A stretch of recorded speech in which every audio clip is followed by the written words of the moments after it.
There we go.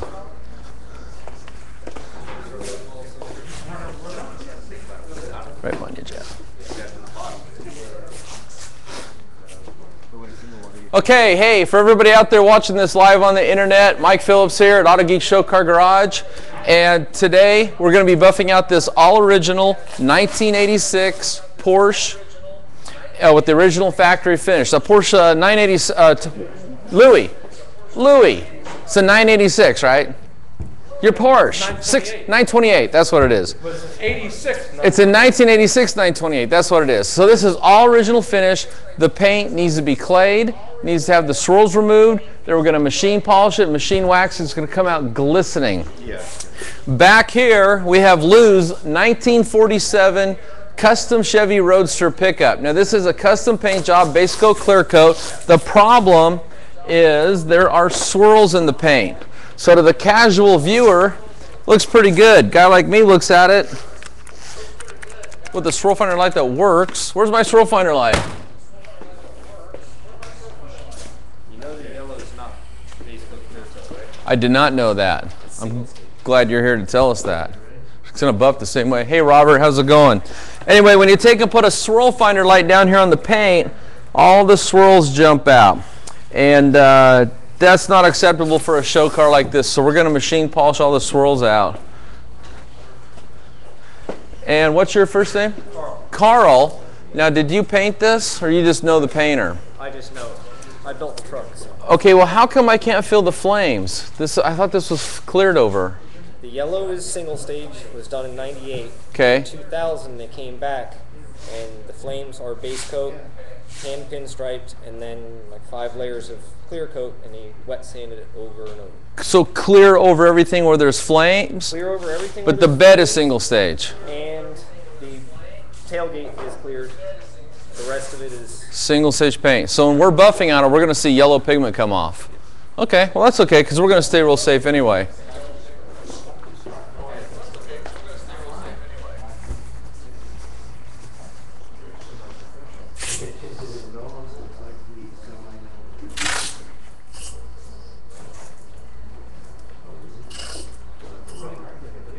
Okay, now can I hear it? Nope. Okay, good. Okay, so the first thing we need to do, guys, is we need to clay the paint.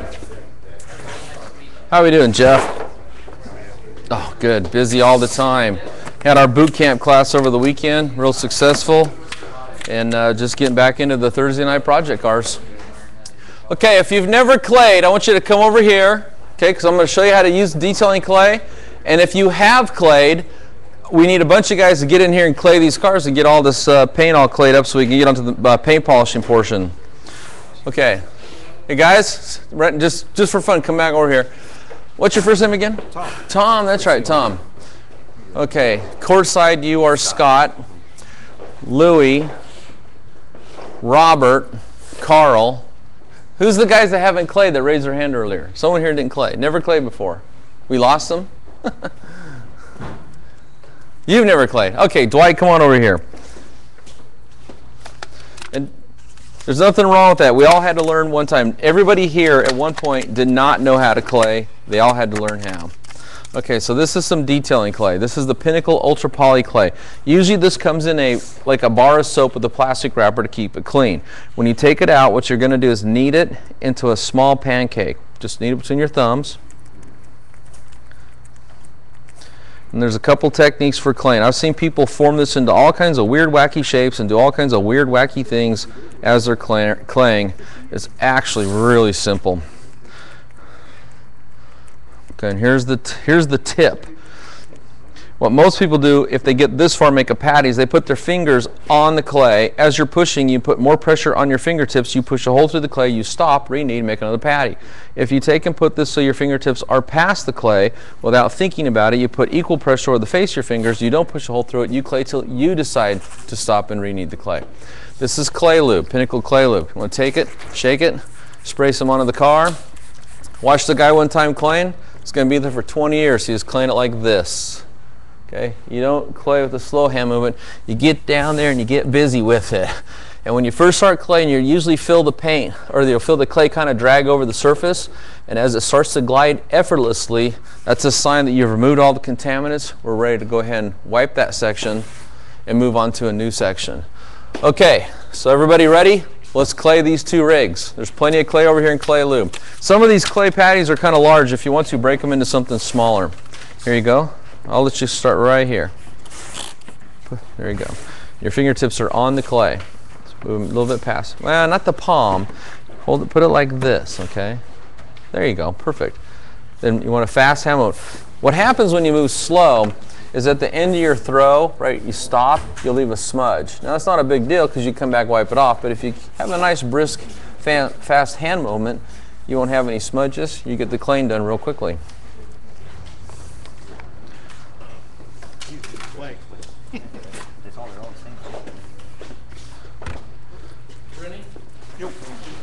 And after your clay section, go ahead and wipe it off. Here, Jeff, I'll share with you. You want to? What's the purpose of claying? Here, I'll show you. Walk over here. And the question is, what's the purpose of claying? Tell you what, run your clean hand over that. Just feel the paint. Yeah. Now, stay right here. Let me get a plastic bag.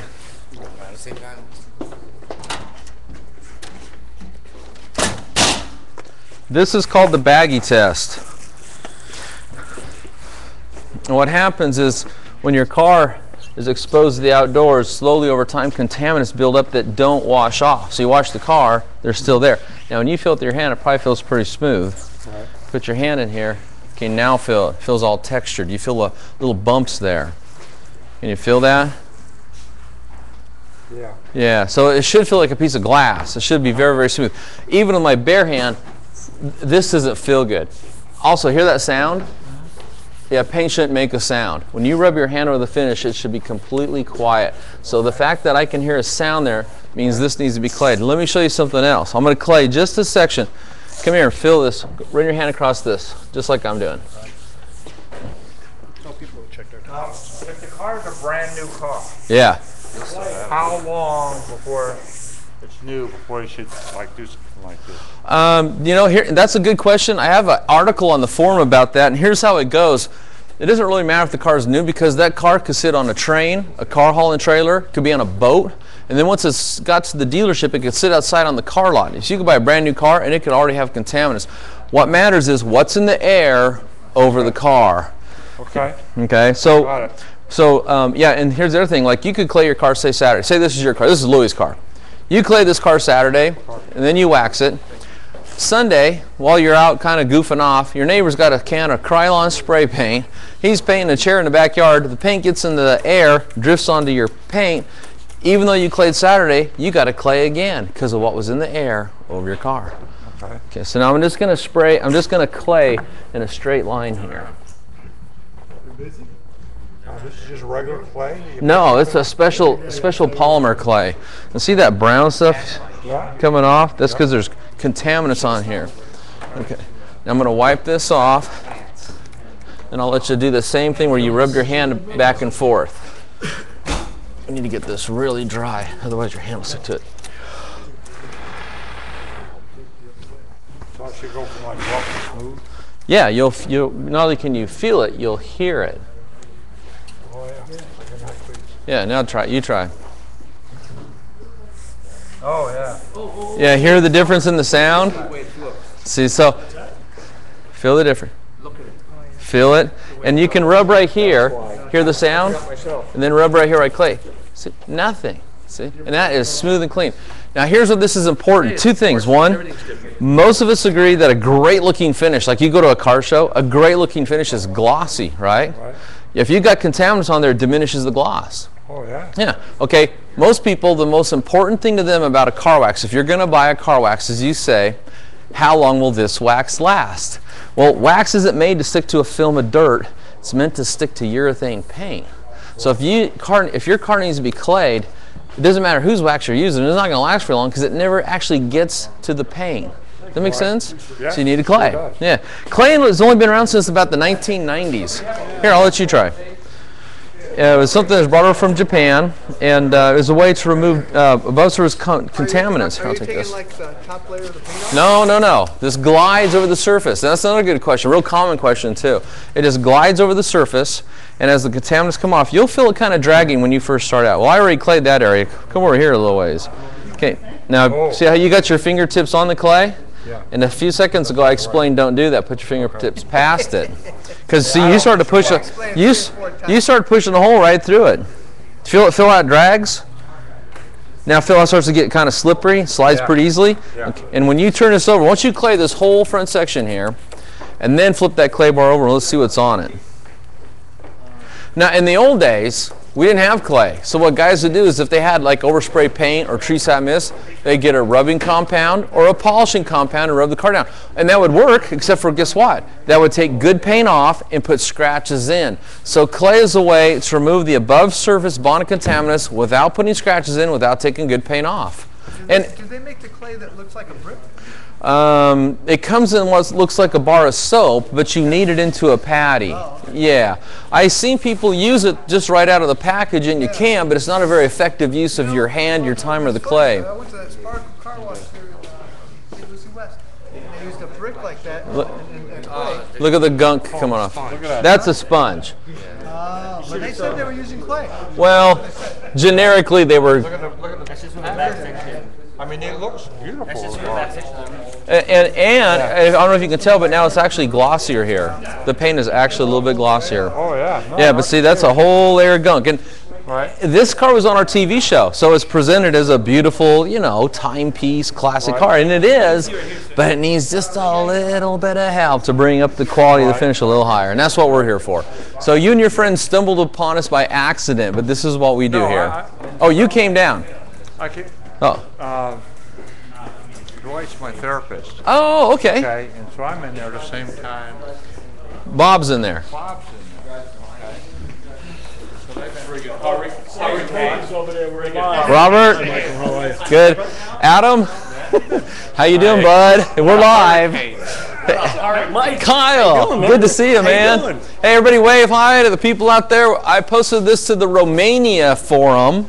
So over in Romania, there's guys watching this, and the UK forum, so the guys in Ireland and London and all over there, they're watching this. You have a translator? Well, I think they can get the gist of it. But we're also been posted to Corvette forum, the BMW forum, the Mercedes-Benz forum, Mustang forum, 6-Speed Online. We've been posting this to probably like 20 different forums. We got a lot of people watching tonight. And we got some new guys here helping out.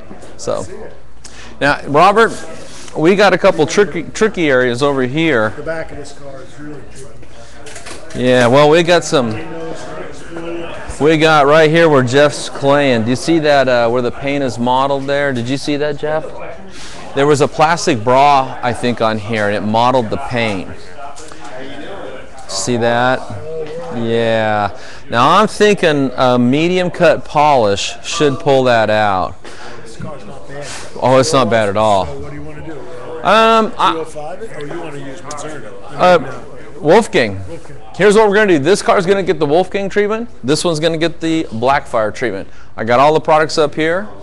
And so let's go with Wolfgang Total Storm Remover. What's the difference? Between the two products. Well, there's similar categories. Like both of them have a polish, both of them have a wax, but they have their own abrasive technology. I guess that would be proprietary to the chemist that made it. Right. But everything we sell here at Autogeek is premium brand, and it all works. So a lot of people ask me what my favorite thing is, and I say you could blindfold me and send me into the store. Whatever I grab off the shelf, if it works, I can make it work. If it doesn't work, it doesn't matter how much talent I have or anybody has, it ain't gonna work. So we only carry stuff that works. But a good question. So Where do you get Here too? yeah, anything that's got a smooth hard surface can be clayed. So the glass can be clayed. If this had chrome bumpers, it could be clayed. See down here, the grill on here is painted, it's smooth, this could be clayed. What you don't want to do is clay things that have a surface texture, like a lot of new cars have that pebble texture, black plastic trim. This has it up there on the mirror, see that? If you run the clay over that, you'll load up all that texture with clay, and then you have to fight it off somehow. So just smooth surfaces, and feel that. Feel how quiet that is? Yeah, it is amazing. And listen, clean, clean. Hey, we missed this spot right here. Right here, right here. That would be our fault. Right here's the spot. stop. Here, Takes you 1 minute, the next minute you bust it.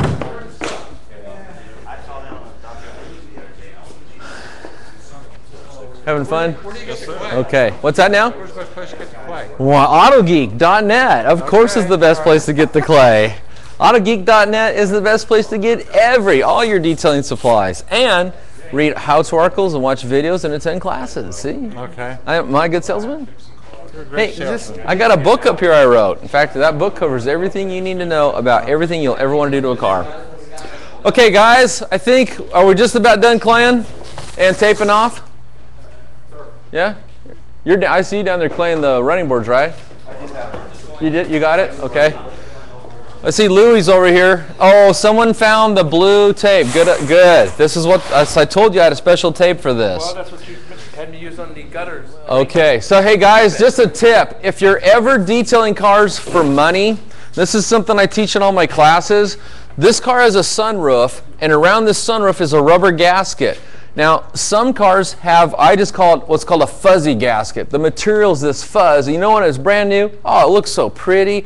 But most of the time when myself gets a car, or Jeff, or Robert, or anybody else here that details cars for money, when these come in, what do you find inside that fuzzy gasket? Wax residue. How do you get it out without ruining the fuzz? You don't. So what I always show guys is first, point that out to the owner so he knows you didn't do it. Even take a picture of it. Promise you'll do your best to get it out, but don't add any more to it and tape it off like we've done here.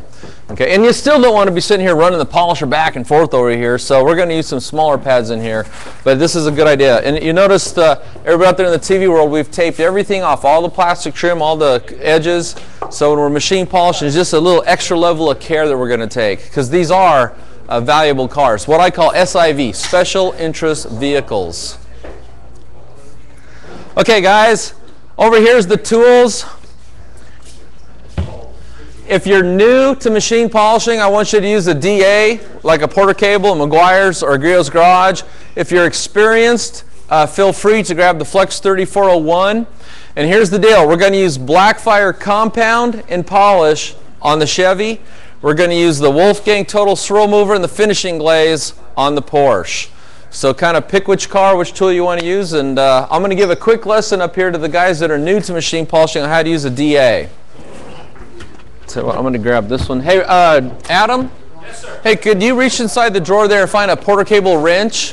And come over here and take the sanding disc off, and we'll put a normal 5-inch backing plate on.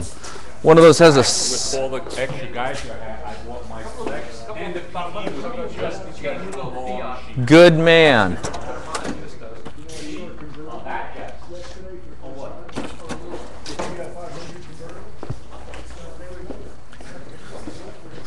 Here you go.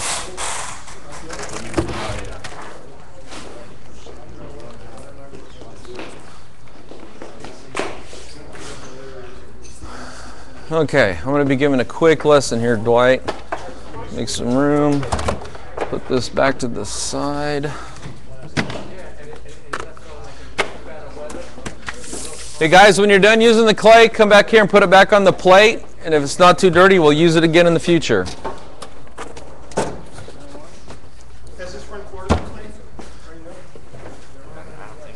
I'm not sure. I think I saw a bunch of us clean here. I need to get a pad real quick.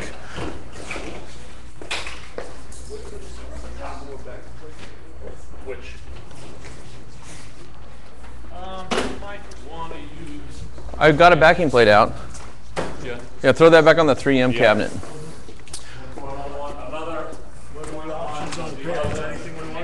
Whatever's on the table. Yeah, whatever's on the table. One thing about this is 24-year-old original clear coat, so we definitely want to be very gentle with it. Suggest why don't we start with glaze and see if the finishing glaze works. I would say that, yeah. Maybe I'll go with even a polishing pad, yeah. Or pad. I have tangerine out.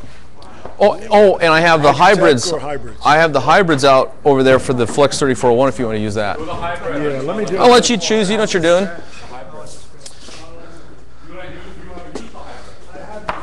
Okay, we got. What's your first name, sir? Jack. Jack. Okay, I got Jack and Dwight. Louie, you're new to machine polishing too, aren't you? Well, 2 weeks ago was my first. Okay. Oh, that's right. You were here for an extreme makeover. Anybody else here never machine polished? Carl, come on up here. Check this out. You're gonna like this. This is easy. You've never done this. I heard it. No. This machine, learn how to use it. What's your first name? Woody. Okay, guys, what I want you to do is come up here. First of all, this is called a swirl finder light. It's got xenon bulbs, and what detailers use it for is to find the swirls. So when I look at this right now, it don't look too bad. I come over here, and you don't put it down here like this. You hold it about 1.5 feet off, and you get it so the light bounces back at your eyes. See the swirls? Yeah, I can see it. See them? Yeah. Okay, so like if you go to a car show, a really nice car has not only has a nice paint job, but it has a swirl-free finish. If it has swirls, most people would look at it and go, wow, that sure is a nice car, but look how swirled out it is. So the trick is how do you remove the swirls without putting them in at the same time? In the old days, guys would use wool pads on rotaries with compounds, take out one set of swirls, replace them with a new set of swirls. What we're going to do is we're going to completely remove them without putting them in at the same time. Now to do this, I'm going to use a piece of tape. I'm going to put a tape line down here. And can someone grab my camera back there? Kyle, the camera is on where the Blackfire is? Yes, sir. Is that wrong or rust? That looks like rust bubbling up. So, oh, that makes sense. Yeah, there's a little peep mirror there. Okay, this is a little technique I share on the forum, how to capture swirls. If I just try to shoot this paint, my camera has nothing to focus on. So what I do is I come down here, I put my finger here, the camera will focus on my finger.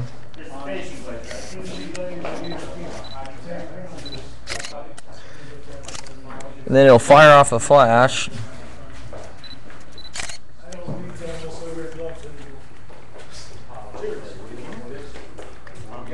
And then on the forum, I can show everybody the swirls, see? Because a lot of times when people see a picture, if I sit back there and put a picture of this on the forum, it goes, wow, what a nice looking car. They can't see what I can see, okay? Or what these guys here that are trained can see. So first I want to document the swirls. A couple of good shots here. Okay, I'm sure that got it. And then just for educational purposes, I'm going to put a tape line down here. This is just a little bit tricky because usually when we're doing these kind of projects, we'll have a nice big flat hood. And right here we have a curved hood that's yellow, so it's going to be, the swirls are there, but it's going to be harder to see. So I'm going to use this dark paint down here. Okay, so this is a Porter Cable 7424 XP DA polisher. What that means is this pad, when I turn it on, it's going to rotate in a circle, and inside that circle it's going to make oscillating motions. And so instead of a rotary buffer, which just makes a circle, it's going to remove defects and work out its own scratches at the same time. It also has what we call a free floating spindle bearing assembly. See, there's no direct drive to this at all. And let me show you how safe this is. First of all, let me plug it in. Can you get that for me, Jeff? I did this on a TV show called Two Guys Garage, Motorhead Garage, and Dennis Gage's My Classic Car. Because a lot of these guys think tools like this are dangerous. See? It doesn't hurt anything. See the pad spinning? See it spinning? But I push too hard, look at this stop. Okay? Rotary doesn't do that. And that's why you can get into trouble with the rotary. Now this pad, if you look at it, it's brand new, clean and dry. And if you run your hand over it, feel there's a sharpness to it. A lot of different types of pads on the market. This is a cutting pad, okay? But before we get started, I want to take and put some product on here. This is the scratch resistant clear compound. So this is a high-tech compound made for some of the new modern paints coming out that are called scratch resistant. However, it works good on any kind of paint. So. But then you got stuff that in there. Oh, this is going to do exactly what to the paint? It's going to take the swirls out. Okay. Okay. Now I'm going to take my finger, just like putting cake on a batter. I'm just going to take and spread this out. So remember how sharp that foam felt? Yeah, I don't want to bring that sharp down on this clear coat because these clear coats scratch easily.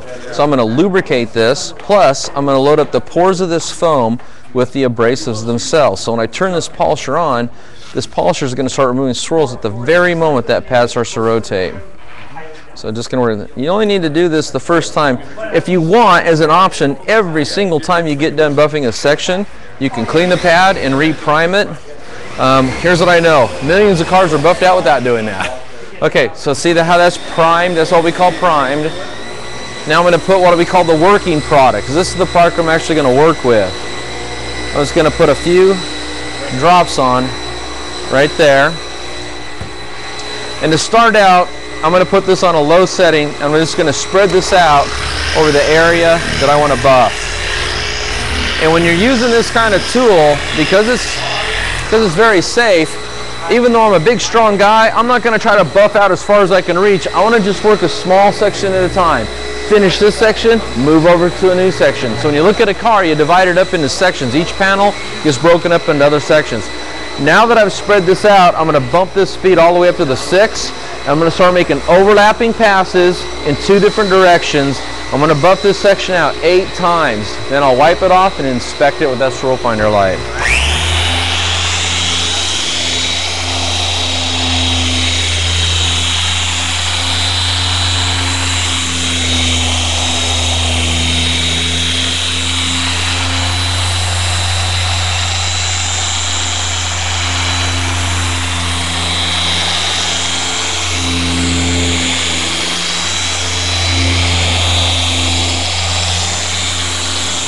This is the 3rd time I've buffed this section.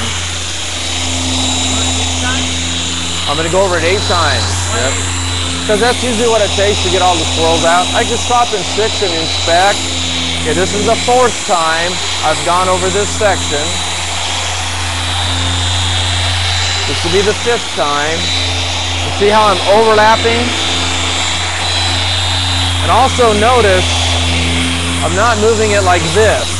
Really fast. A lot of guys that hear that sound, it's real fast, they match their arm speed to the motor speed. But you want to move it slowly. You want the combination of the foam, the abrasives, the oscillating action, downward pressure to affect the paint, to remove small particles and level it. So that's what we're doing. There's the way of the machine. That's too hard, but you can see I'm pushing down on it, ain't I? You want about 15 pounds of downward pressure.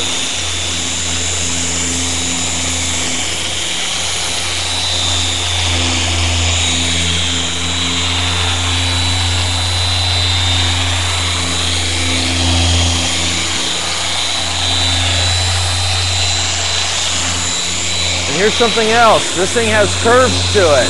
When I come to these curves, I got to move the body of this tool, keep that pad flat to the surface. You don't come over here and buff like that. This part here would be in the air. You got to roll the tool to match it. And then never lift this off until it stops spinning. You'll throw splatter drops everywhere. You'll put the tool down. You'll spend about an hour wiping up all the splatter dots, and then you'll never make that mistake again. Most people got to make it at least once. Okay, then you bring a microfiber towel, always folded 4 ways. Spreads out the pressure of your hand, gives you 8 sides to wipe with, gives you cushion, see? Come down here, carefully wipe this off. Remember, this is the first step. It's gonna get better and better looking with each step. How does that look? Okay, now let's bring out the Swirl Finder light. Now I always like to start, guys, on the ugly side. Okay, come back here, see the swirls? Hard to believe this is actually a blue metallic flake. But you get so many swirls, it's hard to see. Now come look at it. Now look at it. It's clear. You can see the color of the flake. Now look right here, though. See that one scratch that's deeper? See that? See, there's one scratch right there. Can you see it? It's kind of arc. Okay, so here's the deal. We removed all the shallow ones, so what remains? The deeper ones. How can we get the deeper one out? No, how about just buff it again one more time? Maybe make 10 passes instead of 8 passes. Maybe learn to live with it, okay?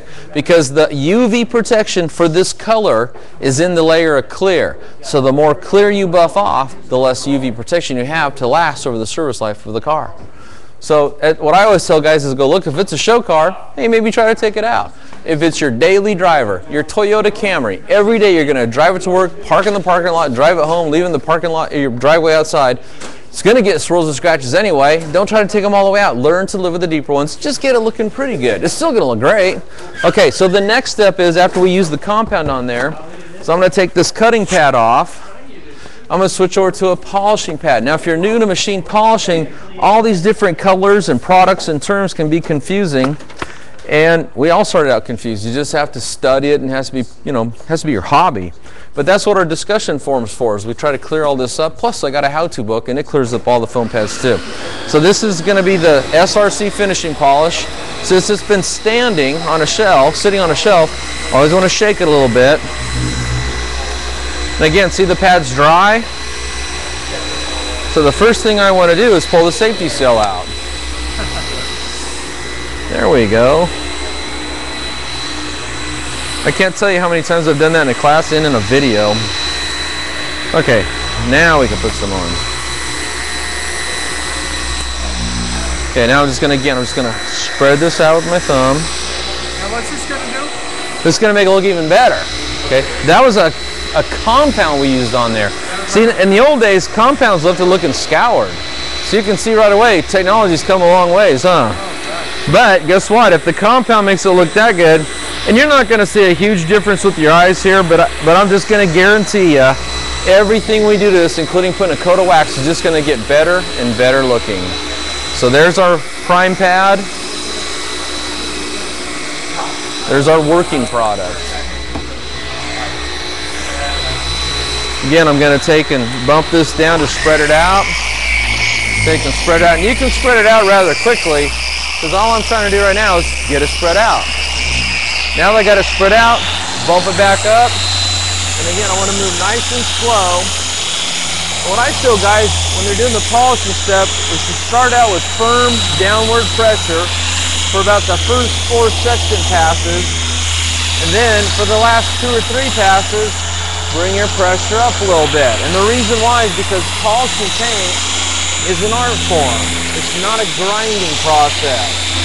As you're polishing this paint, the product I put on there is becoming used. We call it spent. And anytime you're polishing paint, you're abrading it, so you have particles of paint coming off, and they're building up on the face of this pad. And you don't want to push so hard, you're just grinding that stuff into the finish. So bring your pressure up a little bit and polish out.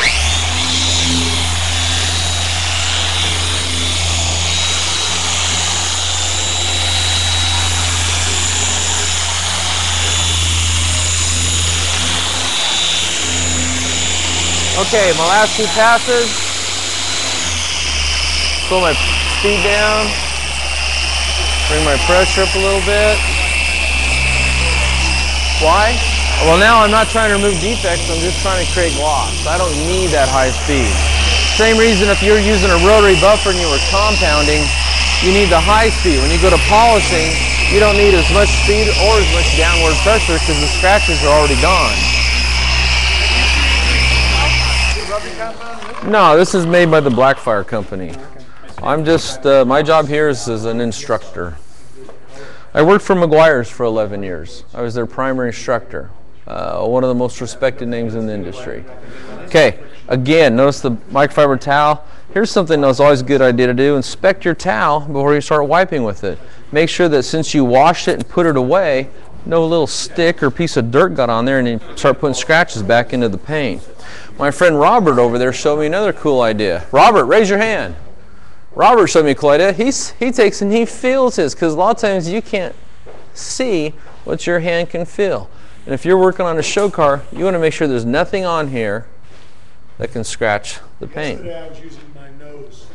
Your nose, just to touch it? With my hand, and I couldn't pinpoint it, so I took my nose and I rubbed it on, and I found a splinter that was so small. Yeah. But that splinter's enough to do a rid like this. Yeah, there you go. RID, random isolated deeper scratch. Which we have quite a few here, so. We're not gonna. We don't want to try to get them out. Yeah. Gotcha. Glaze and that's it. Yeah. And did Glaze bring up the gloss and the clarity? That's part of the patina. Perfect. They both Total Swirl Mover and Glaze, and the Glaze looks almost as nice as the Total Swirl Mover. And I'll take a guess as to the reason why. You want to take a guess why? Because I'm doing it? Because you're doing it. I'll take a guess. Go ahead. It's early clear coat technology, and early clear coat technology tends to be softer, so you don't have to get as aggressive with it. That's what he said. He said we'd go right through it, and he said it's probably thinner, and we'd go right through it. That's right. And it wouldn't be worth it. Wouldn't be worth it. Nah. I use this orange hybrid. This is a hybrid, is it not? Yep, that's, can you blow air through it? No, that's not the hybrid. That's just, Hybrids are angle cut? they got the angle cut, bevel cut. So there's This is not a Tangerine, this is a Hydrotech. Can you blow air into it? Yes. Okay, then that's a this is the flat pad. You put out flat pads. Open so that'd be an accident. It doesn't matter. You know, the thing is any of these pads will work. Looking on the hybrids, the cutting on the orange, where on the Hydrotechs, the cutting on the blue. That's right. It So does we were matter. trying to see you Yeah. can grab what, because everybody's walking around with orange. We don't want to use this. Because some Good eyes, guys. finishing versus a heavy cut. That's right. So we need to. That's Yeah. why I was trying to get everything. Yeah. No, good eye. Good eye. Yeah, you've got a hybrid there. See how complicated this can get, all these different pads? But come over here and look at the difference now. That flake in it now. Look at this side though. See, it's dull and hazy where we haven't polished it. This is a show car finish. Yeah, this is a mess. Yeah, you can see the big difference right now. Okay, now you want to hear something more ridiculous? Most of the detailers out there in the world, like you see some detail shop or some mobile detailer, not all, but most, have no idea what I just did. They only know the old system. Get the rotary buffer out and the wool pad, instill the swirls, burn the paint, put a glaze on it so it looks pretty good. Customer goes and washes it a few times, the glaze comes off, the swirls show up. But now they have less paint when they started, because when he compounded, he was taking paint off. So they find a guy like me that can fix it. I still got to take some paint off to get it back where it was. Every time a mistake is made, there'll be less paint on the car. So it's important to find a guy that can do it right the first time and not be messing with the paint. Okay, guys, get to work. That's what we're going to do in this car. We're going to hit it with the compound with the blue Hydrotech pads on the DAs. Then we're going to switch over to the orange pads for the polish. Then we're going to machine apply a coat of paste wax when we're done. What's that? We're just going to go over this. This is all. Feel this. You can feel the ridge, but that's not bad because this has been cleared over. Yeah, someone put some money into this. Is what happened. Tape down for your space or not? I put a piece of tape down so the guys that are new can see the difference. Yeah. Other than that, no more tape. Nope. Yep, exactly. What's that? Yeah, we can use 3401s over here. We just want to make sure we're using the right pads. This is a flat cutting pad. You can use that. No, we can use the cutting pad. I'm using the Hydrotechs on the DAs. Yeah. Yeah. This is equivalent. This is a hybrid, equivalent in blue to a Hydrotech tangerine. Yeah, It's definitely a hybrid, but I can't. The orange is heavy, is cut, and this is a light cut. This is light cut. So it's exactly actually equivalent to the Hydrotech. So you could use this on that with the cutting. Yeah. You'll be good. Either way. I know it gets complicated. Yes. And you know what? It's going to get worse in the future. We'll have more pads to work with. I am sticking to 2 models. This is Hydrotech. Hydrotech is 3 colors: blue, orange, red. Red is crimson, colors. Crickets, cayenne, tangerine, crimson. Crimson being red. That's your seal. You can use this one.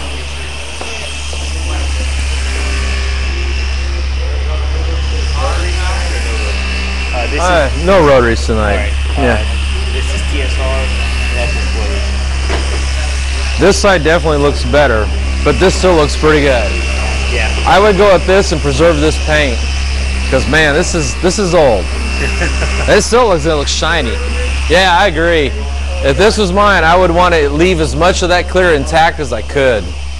So, yes. We're going to use the Wolfgang finishing glaze only. So there's a whole bunch up here on the table, and it looks like we're using it with the orange pads. This here is that flexible urethane. You want to tackle this because we got to be careful of this. This has that more flex agent in it, and it usually won't look as good as that. Yeah, I trust you with the rotary. Yeah. Let me get you some small pads.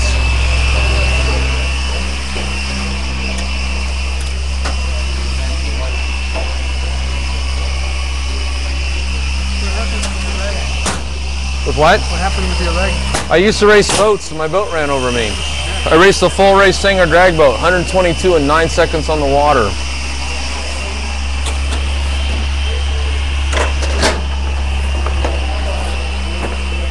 Where's your range? Pardon me? Where's your range? Oh, Oregon. Yeah, I'm originally from Oregon.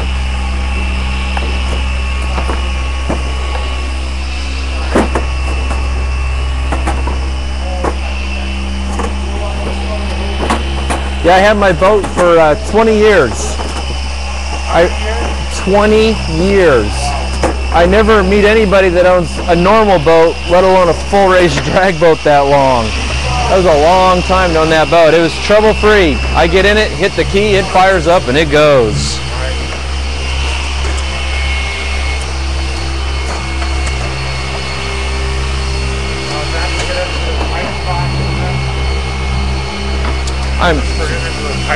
This is for getting onto a rotary buffer, and my friend Jeff is going to work on this down here. Just this edge right here, see? Hey, Raymond. Hey, how's it going? Good. What do you want me to... I'll show you. Jeff, I was going to set you up with some small pads so you can stay right on it. I have to go get the right backing plate, though. I can't find... I don't have one out here. I'll be right back. Raymond, come here.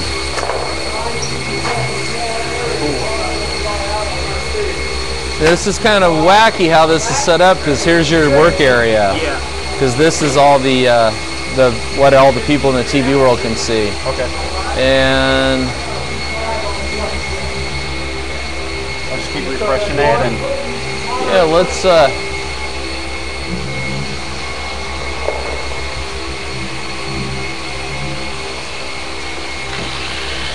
broadcasting live. Yeah, we should be on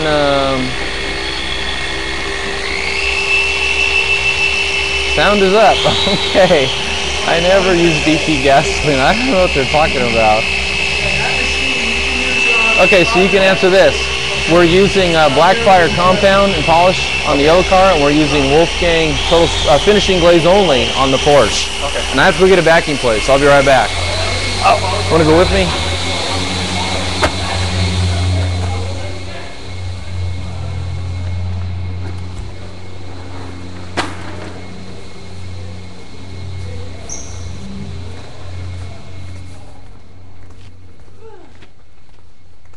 Gonna go out and check it out, Penny?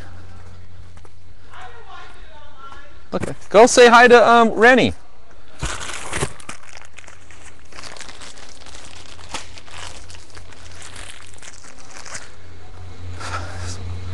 So I was gonna set up my friend Jeff on a rotary. I didn't have a 4-inch backing plate, so I just walked into the warehouse to get one.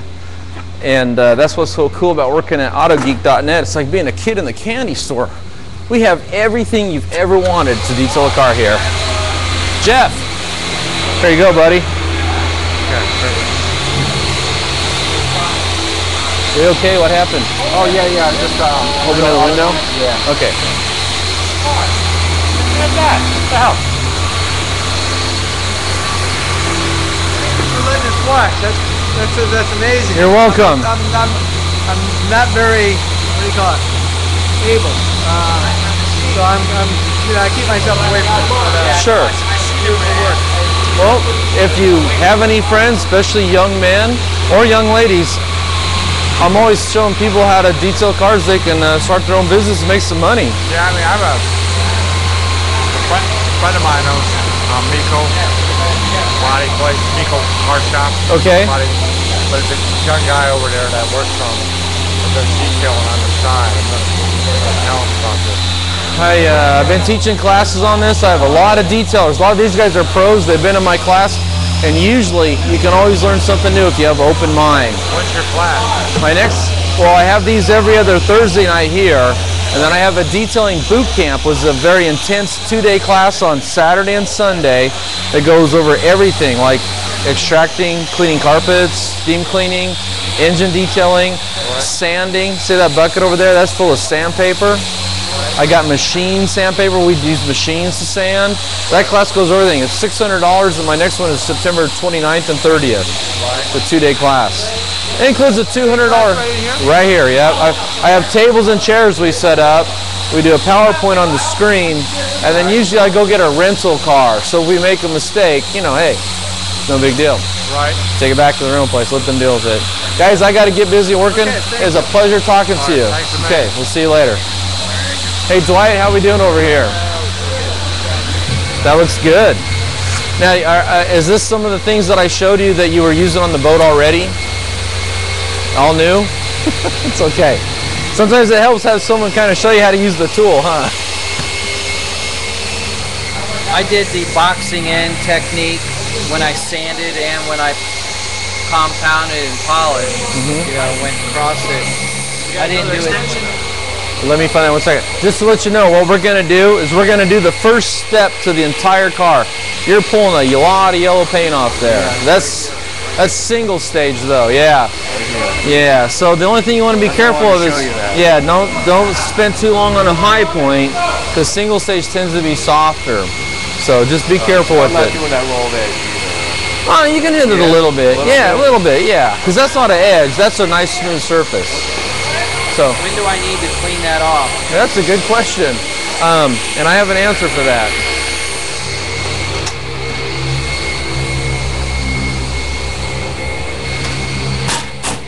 This is just a plain terry cloth towel. It's been washed and dried.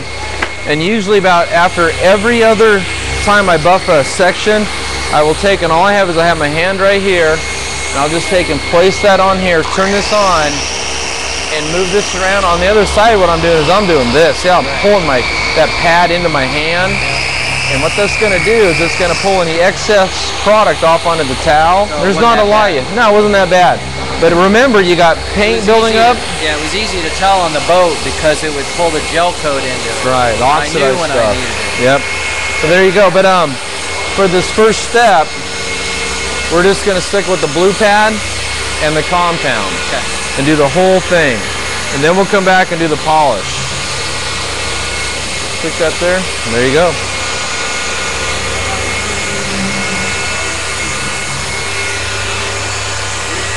Okay.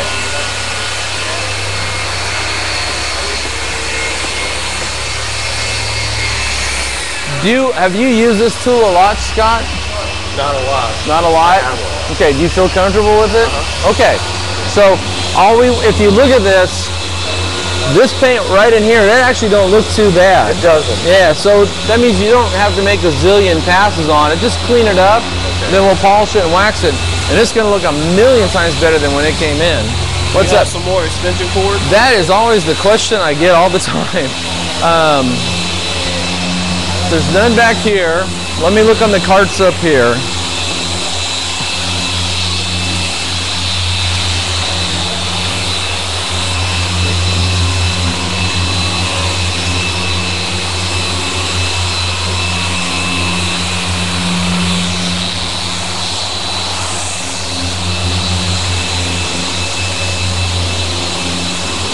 You know what? I'm going to have to go try to find another cord. So hang tight. I think I know where I can at least go borrow one from.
There we go. How's that looking, Jeff? Much better, much better. Looks good.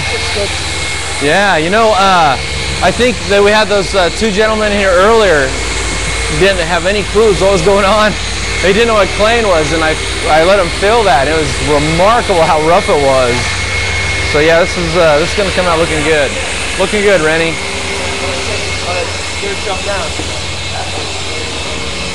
Okay, we're gonna get set up over here. Now, have you ever used one of these types of tools before? I've used I have a quarter cable. Same idea. Yeah. Exact same idea.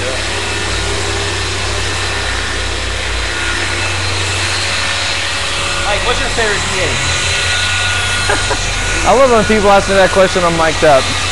I think I like the one that's closest to my hand the best. I was just telling you, this is my first time using the Phillips. Oh, okay. I like the Grios, man. I swear by the Grios. Grios and the old school D-wall rotary. And you know what? You can tackle anything that comes your way with a rotary and a DA. What the benefit this has is it just have more power, whereas the Grios, it'll stop spinning when the pad gets wet, hold on an angle. The thing I always like to show people with this is take this, and as you're buffing it, go ahead and tilt it, and you'll feel it try to walk on you. And that teaches you to hold it flat. There you go, bud. A lot of power, though. Yes. I just wanted to watch it. Oh, yeah, go ahead. You should try this tool, too. Yeah.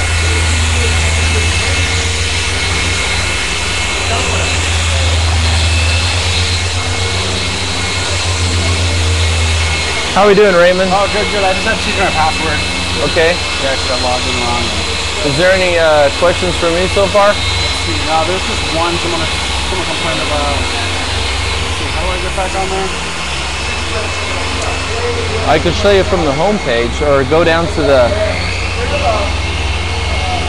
Keep going. Go down to where we put the pictures from our classes. Okay, up, up, up, up, up a little more. Here, I'll drive. Sign up.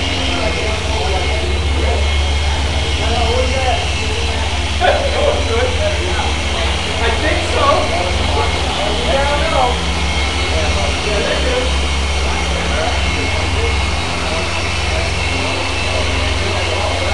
Oh, I see. You're typing as me right now.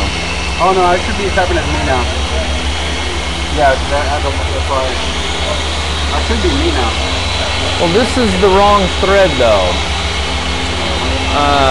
Yeah, that's. Hold on.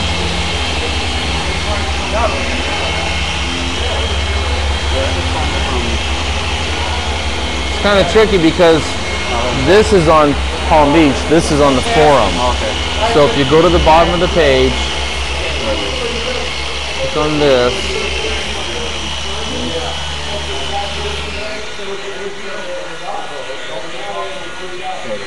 Live video. This is a link that goes outside of the forum. Okay. All right. So now just log in as you. Switch is going on this one here. When you turn it up to about 5.5, it backs down by itself. Does it? Just let you know. Okay. Thank you.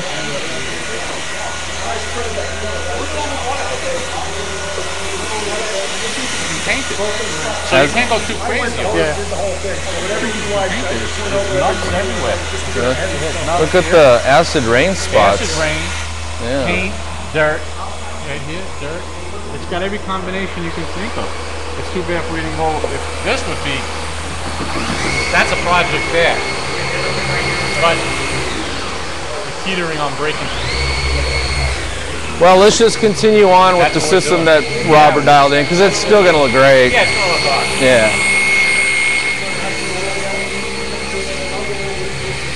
What do you see down here? A lot of fine scratches.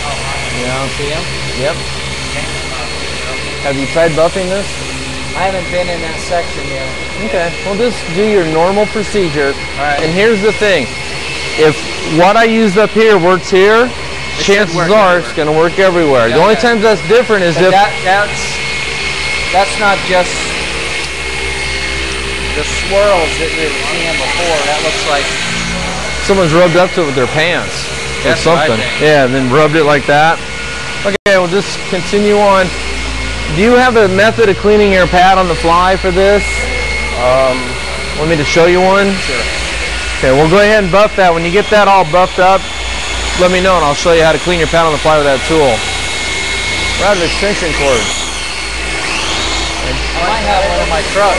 Really? If you want to go get it, I can buff. Can I open the door again? No, if we do anything, we'll do that by hand. We'll just rub that out by hand. Yeah, tell you what, you get it and I'll knock out this fender. I'll go look in my truck.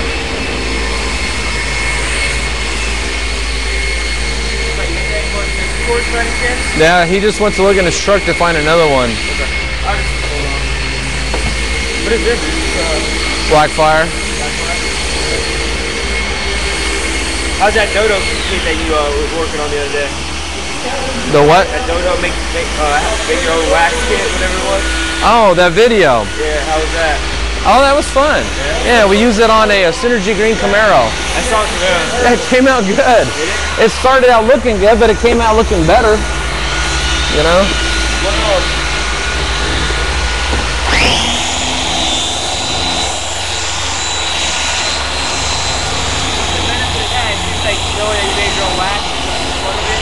Yeah, it's kind of unique, basically, a novelty. I bought one for my dad, and I bought one for my son. So they could make their own wax and give it their own name, and then use it on their own car. Take more pride in it, I guess, right? Yeah, it's just, you know, it's just kind of a novelty and kind of fun to do, especially when it's a gift. I think kids like it a lot more because they like to play science. But what my friend John is asking about for everybody out there in the internet world is there's a video on Autogeek online on how to make your own wax, and this is a kit put out by the Dodo Juice Carnauba Wax Company. And PJ from Dodo Juice flew here from Norway, and me and him, we made a video showing step by step how to make the wax. Anyway, you can watch that video on autogeekonline.net. Yeah, we need to polish that metal.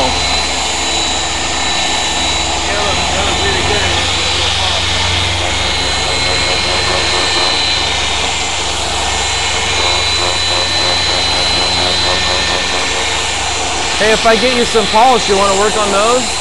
Okay.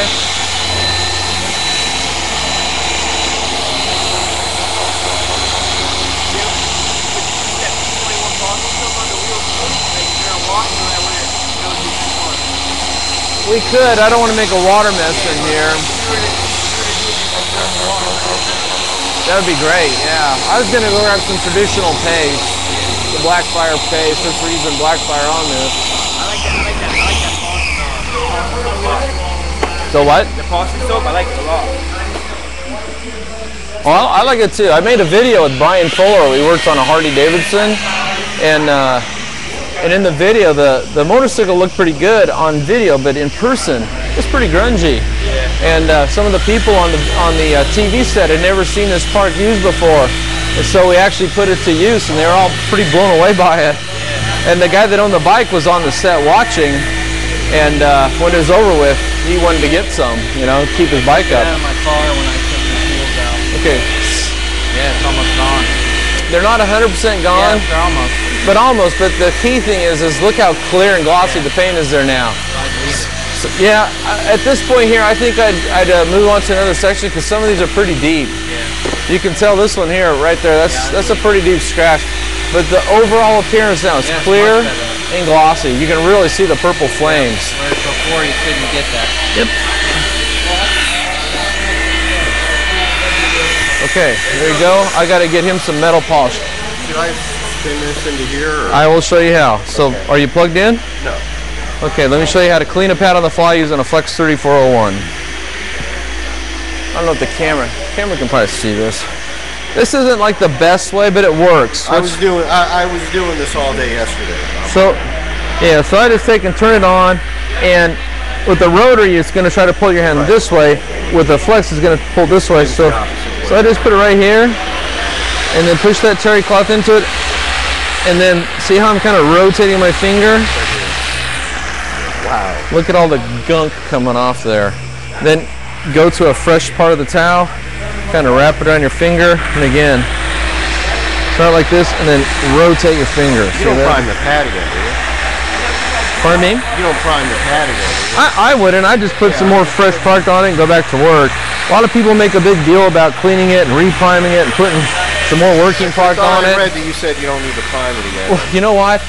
Millions of cars have been buffed out just by cleaning it and putting some more product on it and not turning something that's really simple into rocket science. Yeah.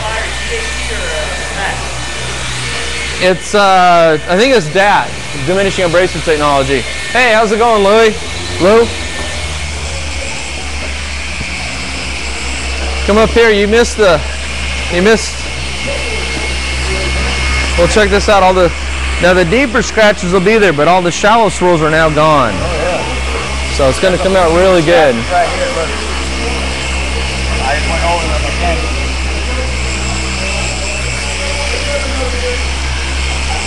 Actually, I got a lot of these cat scratches. Yeah, we don't want to try to get the deeper ones out, just the majority. Okay. So I don't want to buy this guy a paint job. Love him like a brother, but I got my own truck to paint. Oh yeah, but look how clear and glossy it is. Yeah, this is gonna, and then by the time we get the wax, this thing's gonna glisten. Okay, I'm gonna get some guy, John over here is gonna start working on the wheels. So I gotta go get him some metal polish.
Metal polish.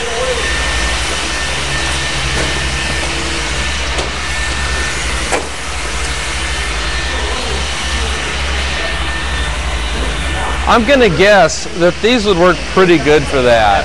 Yeah, get in there and just smear it around. Oops, take a handful of those microfibers to clean it off. Here's one for a little more scrubbing power. There should be some more down here too, John. How we doing, Dwight? Great. We let him run the buffer for a while. Okay. He was antsy. He was. I got him some metal polish if you want to go back to polishing paint. How we doing, Rennie? Showing up the ribs nicely. Yep. Yes, sir. What's that now? Raw marks? Yes. They all came out. Did they? Oh, excellent. Excellent. Okay, so for everybody out there in the TV world, when this Porsche arrived, the paint was all mottled right here. Had a clear bra on it. And the paint became, it looked stained. So instead of being clear, the clear coat was opaque. And Jeff took a rotary buffer with a 4-inch tangerine pad and some of the Wolfgang finishing glaze, a very light cut polish, and just slowly massage those stains out of the clear coat. So now it's going to have a uniform look throughout the entire finish. How are we doing, Tommy?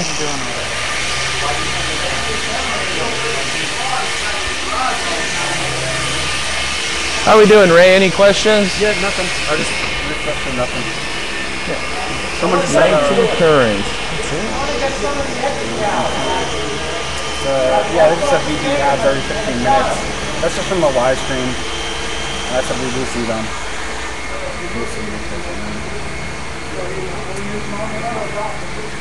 Yeah, whatever the ads are, that'd be something Yancey would know about. Yeah, I know about them. You just need a pro account, which is something like. And if this is successful, we'll probably get one. Yeah.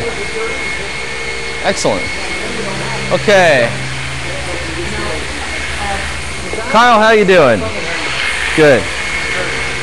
Said that this had some kind of clear, super clear thing put on it. They might have put clear coat over it. Some kind of clear that so you don't have to really wax it. No, that's a gimmick. It was a dealer applied gimmick paint sealer. But he didn't say he did it. He said yeah. the car had same on the roof. Repaint. Yeah, repaint, huh? Wow. Yeah, so it takes a good eye to see that, because a lot of times you stand back, you can't tell. You start getting down here close, starting to do some of this finesse work, you can tell right away. But this, look at the gloss now. Look how glossy that is. Finishing glaze. Just, yeah, always use the least aggressive product, get the job done. Now, please don't touch the paint. oh, I'm sorry. Hey, Louis, did we tell you what it costs to bring your car down here and get it professionally polished? What? Did we tell you what it costs? Yeah, we told the last time. Yeah.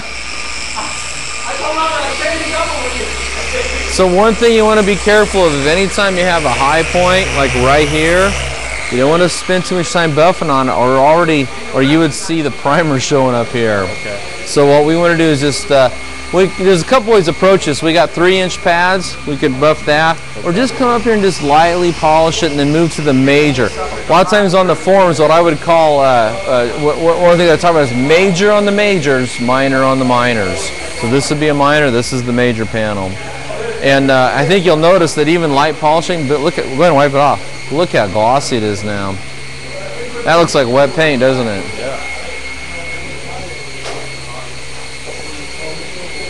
How's it looking over there, Scott? Couple little spots in there. No, overall though, that looks awesome. Yeah, it looks good though. That looks awesome. Yeah, I think this is going to come out just glowing. I think so. Yeah. I see this guy. Right here. I see this guy at the local car show all the time, and there's a bunch of guys there now that have put their cars through our program here, and they all stand out like a sore thumb because they're so glossy. It's a cool truck anyway. You know, very cool. One of a kind. And you ought to see, I got the before pictures on my computer. This thing was just a rusty piece of junk with dents in it as big as an oil can. I didn't see the. I'll get the pictures up there. There's one up there, but I got more.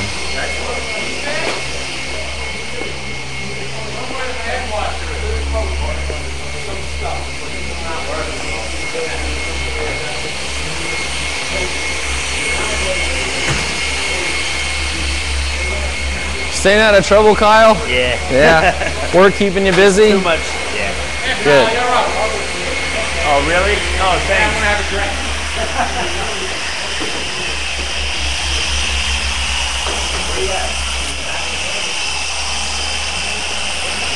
Water spark coming out of it.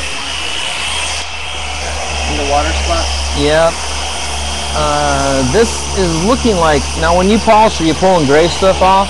Yeah. Okay. Black. A lot? Okay, so this is uncoated aluminum. I wasn't sure. To tell you the truth, when I looked at it, I kind of assumed they were chrome. Yeah. And but that's a sign of that's aluminum. Just pure aluminum. So tell you what we really need to do is bring him back for a dedicated wheel polishing where we can actually pull the wheels off and set them on a table, and then go to work on it by machine. So I'm sure he'll have over. So why don't you just, if you want to just give it a light going over to really bring up get some of the grunge off there. That's fine. And it'll look good in the pictures. But we'll have Lou come back. We'll do an extreme makeover on the wheels. Because really the way to do it is just to go ahead and jack it up, take the wheels off, and put it at waist level so you're not down there bent over. Get the lug bolts out of the way and all that. Lug bolts in the center cap. You're right, everything. Okay, I'm going to take some pictures here. Here's Kyle running the Flex 3401. And he's using the new 5-inch hybrid pad. Now here we got Louie, and he's actually the owner of the car. And he's up here using a Porter cable, 7424. Here's Robert. He's down here using the Flex with the orange hybrid pad. That's a noticeable difference, huh? Oh yeah, it's really coming out glossy, isn't it? And you know what? We got guys here that are brand new to this. We got guys that are like Robert and Adam over here that are seasoned, been doing this for years. Everybody's using different tools, but the the key thing is everybody's getting uniform results everywhere. Quality products, quality pads, good technique. This is a great shot. I got to get this guy buffing on that thing. Get back down there and polish. We got Ray up here. He's just running the forum here. Smile. Got it. Okay, we got Jeff back here running a rotary. Jeff, how many cars did you buff out today? A lot? Nothing? Two? Two. Go ahead, I want to get a shot of you for the forum here.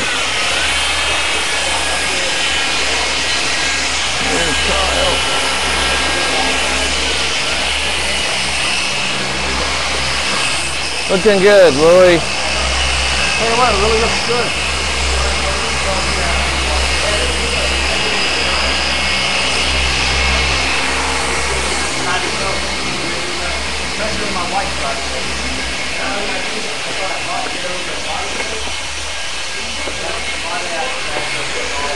Looking good? Looking really I wanted to get a shot of you buffing though. Oh, okay.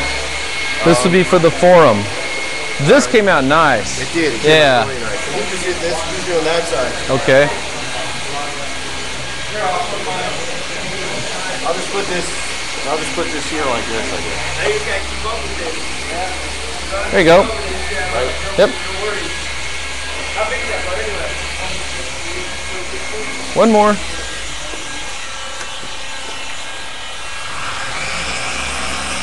Thank you. There you go. Got my ball spot in there. We all have one of those.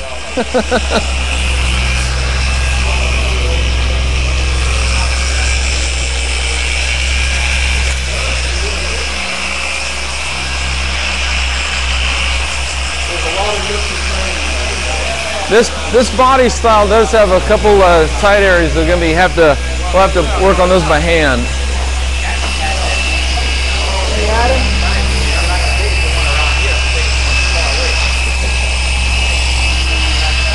Yes, sir.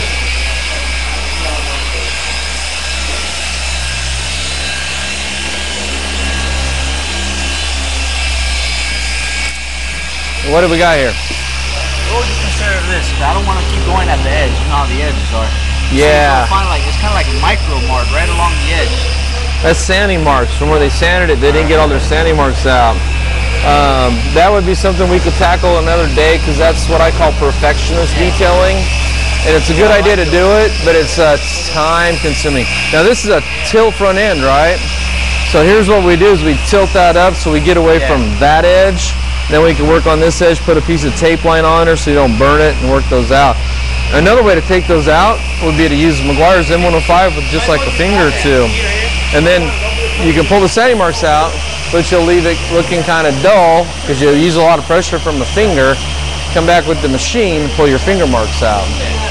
So it's kind of a two-step approach. But that's a real safe approach too. Yeah. Man, that looks good. Safe and sorry. Yeah, better safe than sorry. I was explaining to him that I'm going to finish up this little section up here and I'm going to polish it out. We've got to refine the compound. Yeah. That'll look even better. Yeah. Now, do you want to do some of this too, don't you? Okay. What we did is we ran out of extension cords. Yeah.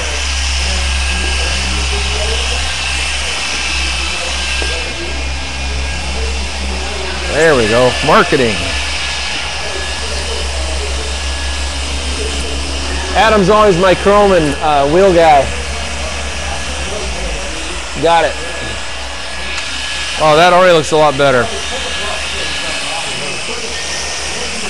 Yeah, I'll have to put a purchase order in, get some more extension cords out here.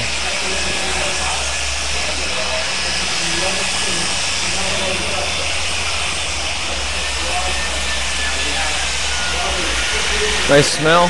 I don't mind it. Yeah, I kind of like car detailing supply chemicals. It's like smelling fresh paint, you know, on a car. Always smells kind of good to me.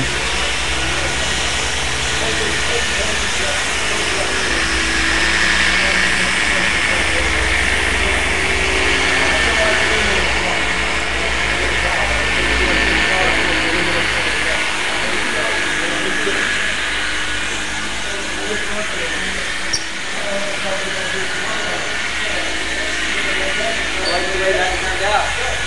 It's a lot cleaner.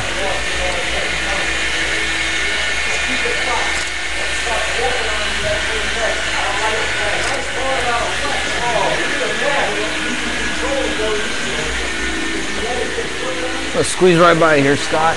Okay, good.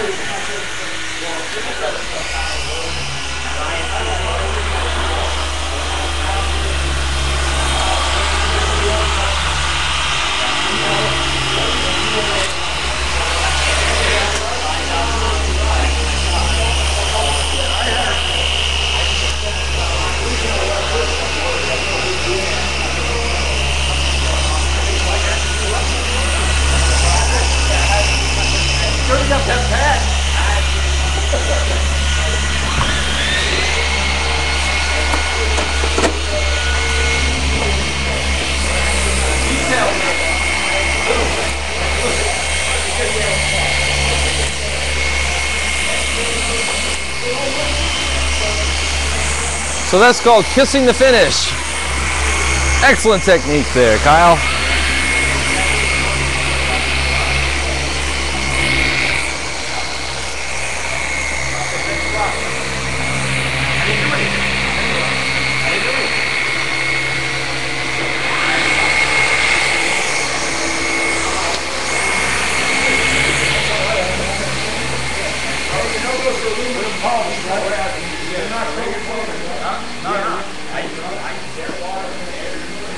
I think what we want to do is have you come back on another night and we'll jack up and remove the wheels and we'll sit them on tables and then we'll machine polish them. Because these are... Just bring them in. Yeah, but it'd be more cool to have the cool truck here too. But yeah, that way would work too. In fact, if that was easier, jack it all up, bring them in. Well, I'll have some tables set up here. Yeah, I got a 3-ton jack right back here in jack stands. And I got air sockets and air compressor. I got an airline right here. So we can make fast work of it. But that, I mean, we're going to have the paint's going to be polished, the bed's going to be polished. Everything's going to look shiny except for these wheels. So now we got to bring up the quality of that just a little bit. One of them, I don't remember which one it is. One of them's kind of dinged up. I about lost it going to Daytona one day. Is that right? The wheel studs broke. Yeah. I got into Daytona, the truck was shaking. I thought I had a flap, couldn't figure out what the deal was. I got there, I had one lug nut holding the friggin' wheel on it. Interesting. Well, we're glad you're still here with us. Yeah, no doubt. I use the terry cloth to do the pad cleaning? No, the wiping wheels. off the wheels. Yeah, that works really good. Terry cloth actually works good on aluminum. How close are we guys to having this one ready to machine wax? This is almost ready. Just about ready, huh? Other than Adam messing with the rims. Adam, Polishing the rims. he's actually doing a good job. I saw the brilliance just start to show up. That's because he put the rotary on it. Oh. That's my adopted boss. The top of his head that was showing. And he's unplugging you again. Okay, with this we're going to put Wolfgang, which is a paste wax. We're going to put it on by machine though. Like we did last 2 weeks ago. Exactly right. That's that little, the stuff you heat up and pop out in your hand? Yep, exactly. You want some 3-inch pads at all? I was just playing around with that. Okay. What I had laying around to see if it. What do you think about putting a 4-inch flex pads on?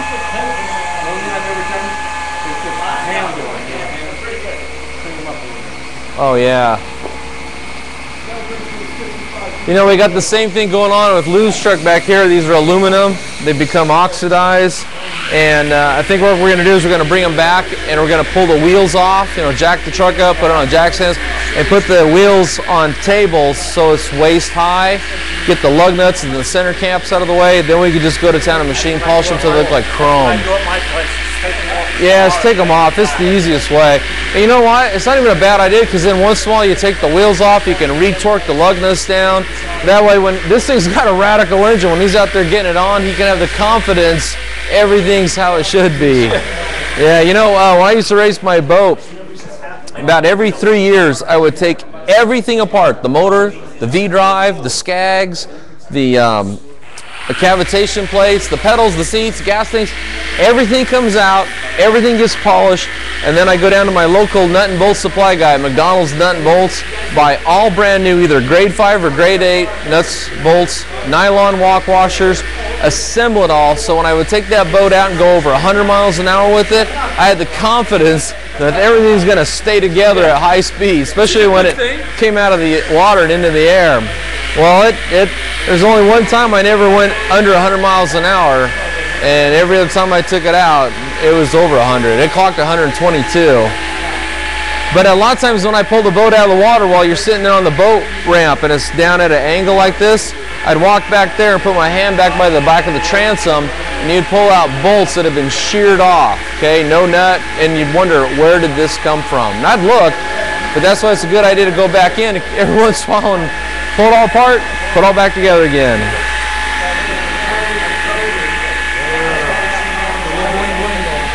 Yeah, that looks good. Here, let me help out. Let me just...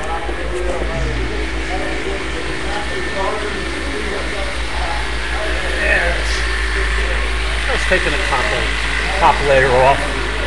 Like you say, you need to take these off the car, but cleaning up the rest of the body and not having these wheels at least a little shiny, you wouldn't be doing anybody any justice there. Man, that looks good. That looks like chrome wheel now. Oh, we could have a field day with these, like you say, on a table. It looks a lot better. Thank you, Adam, for tackling that.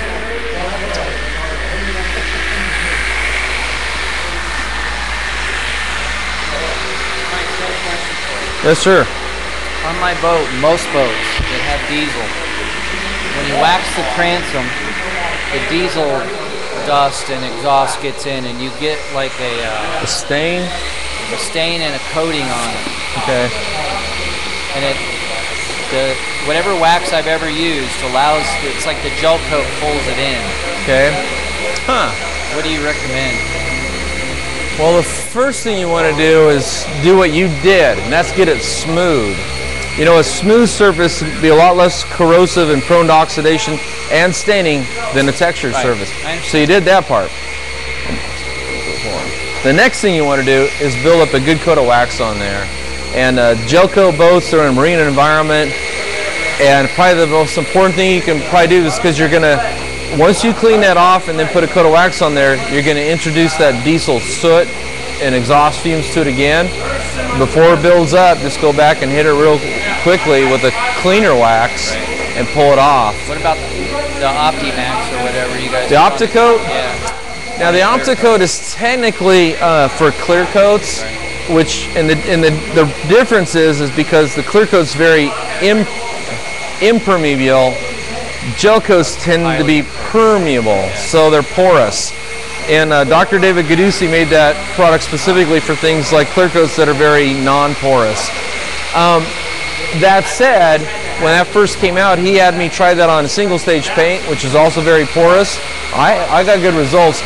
You could try it, but again, you're right back to making sure you get that as smooth and get a real hard shine to it. Then you'd have to chemically strip it and then put the coating on.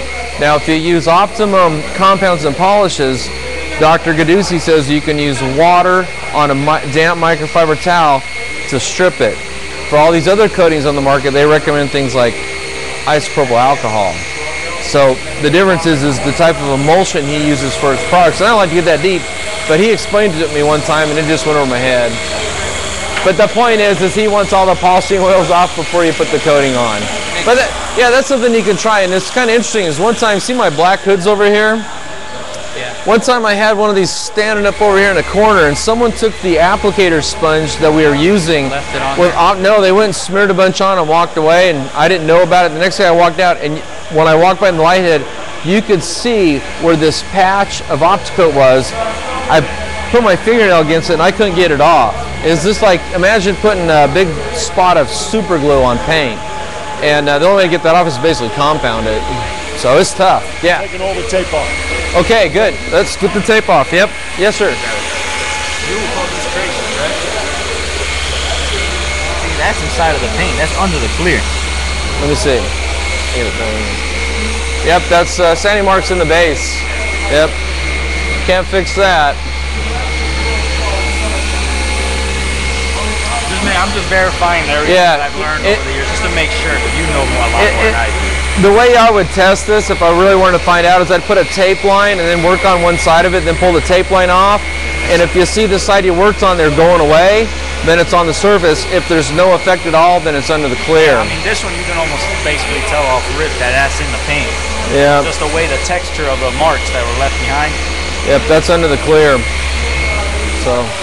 Yeah, I just gotta do this bottom half of this and this part. It's looking good. I think we're gonna get this thing ready for wax. When we do that, we're gonna have some more extension cords coming this way to help do the final polish on it. And then we'll put this guy to work because I want him to do some machine polishing while he's here. You could show him the Flex 3401. I usually like to show guys start them out on the Porter cable, which you're proficient with that. Yeah. Why don't you show them the Porter cable real quick? I will. Yeah. You know, there's one right over there. And here's a cyan cutting pad. So use this with the Blackfire compound. Yeah, show them priming it, putting the working product on, slow overlapping passes, the whole rigmarole. Are we waxing it both at the same time? Or now we'll get this one going on wax. Okay. Yeah, you know what we're gonna need? We're gonna need someone to get inside there and clean that window. I'm guessing right there outside. Is the white? Wax cleaner? There's some actually right here. And I wrote an article today on cleaning glass. Can I get rubbed by here, Dwight? And I just happen to have the Glass Master right here for getting that inside part that you can't reach. Yeah. So take this. Over here, some glass cleaning towels that I washed. I triple washed them, triple rinsed them. You can't get any cleaner than that. Here's some Diamond Night Perfect Vision glass cleaner. What wax are we using? We're going to use Fusion. Yeah. On that one? Yeah. By machine. So I'll get that set up. Hey guys, hey, real quick. Once we get done with the machine polishing of this, let's get some extension cords and some polishers going back here. I think, hey guys, real quick, are we all done with the compounding for the most part on this one? Yeah, pretty sure. I just got for the front, so this is back. Okay, let's work together as a team and let's make sure everything's compounded. Then after that, let's get to the polishing step. And then, of course, we'll get onto the machine waxing. We have to get into the areas that we can't get by with the machine. Show me where. Well, we got the running boards. This could be rubbed out here just by hand. Yeah, and you know, it's actually really sloppy. Up here, up in there. For this area here, we're going to skip this for this time right here. Okay. And just get, again, one of the things I shared. What's your first name again? Dewan. Dewan? Dewan. One thing I shared with Dewan real quick, Scott, is we're going to major on the majors, minor on the minors. Okay. So the major panels that are easy to get to, because we only have these cars for 2 or 3 hours, you know, so we got to get everything done. If I was detailing this car and it's my own shop and I had all day long, the first thing I would do would be the hard, intricate areas and just get them out of the way. Yeah, but for this right here, the way I would tackle this is I'd get a microfiber towel or a finger pocket and just rub these out by hand. Because you can see how dull they are, and just a little bit of rubbing. But you got to be careful because every one of these ridges is a high point, and we don't want to make any lines on there because the paint's missing.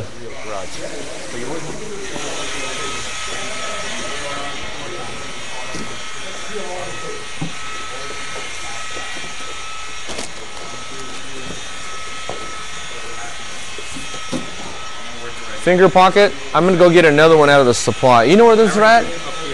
No? You want to learn? I'll show you. Yeah. Okay.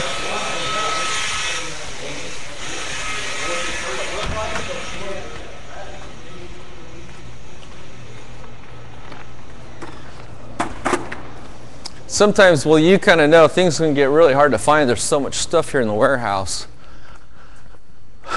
When I can't find something, I find Chris or Will, Colin, and then once they show it to me, I go, oh, why didn't I look there? I'll take a couple out there. I'll give one to the other guys. Yeah, but things like these running boards, you know, really a bad idea to machine polish them. Yeah. You done some detailing in your life? Yes, sir. Okay. Yeah, you seem to already know what you're doing. I mean, you got the Porter cable. I try anyway. Yeah. always more to learn, though. I have the same point of view. I teach guys to never think you know it all because there's stuff coming out so fast. What application pad are you using? For the machine wax, we're going to use the Crimson pad, and yeah, and I got 3 out here that I got 3 out here that I washed. They're out here upside down on a grill where air can flow by them, and they're drying, and they are dry. You know how hard it is to wash wax out of a pad? I tell you. Look how clean I got those. I squished. No, I just washed them by hand, then I flipped them over to dry. They've been drying for about 3 or 4 days. I spray it on it, and I knead it through, and then I just wash them in a washing machine. I use the I know, but I didn't want to put these in the wash machine, and because I didn't have anything else to wash them, and I didn't want to get wax on anything else. So I did it the old-fashioned way, and I also use the Grit Guard pad cleaning solution, which works really good. I don't ever use the Crimson for applying wax. Really? I use the really red flat pad. Oh, those were good too. Those are really nice because this absorbs only too much sometimes. I'm ready to rock and roll with that. Okay. Let's let Louie help out with this too. Hey guys, just so you guys can see what we're going to do up here is we're going to machine apply Fusion. Now this is a blend of German synthetic superpolymers and the highest quality carnauba waxes. So it's what we call a hybrid wax. It's a little bit of old school, a little bit of high tech. I've already worked with this one before, so I've got it so I can pop this out of the container into my hand. Smell that. Oh man, it smells like a candy store to me. Okay. So then we're just going to take and make a few swipes on here. And he's ready to go to town. Smell that. That smells Fusion on BOGO a few Yes. years ago. You bought some? Yeah, actually.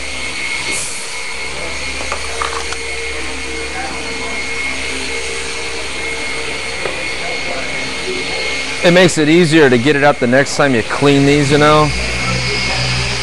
That way it can't stick to itself. There you go.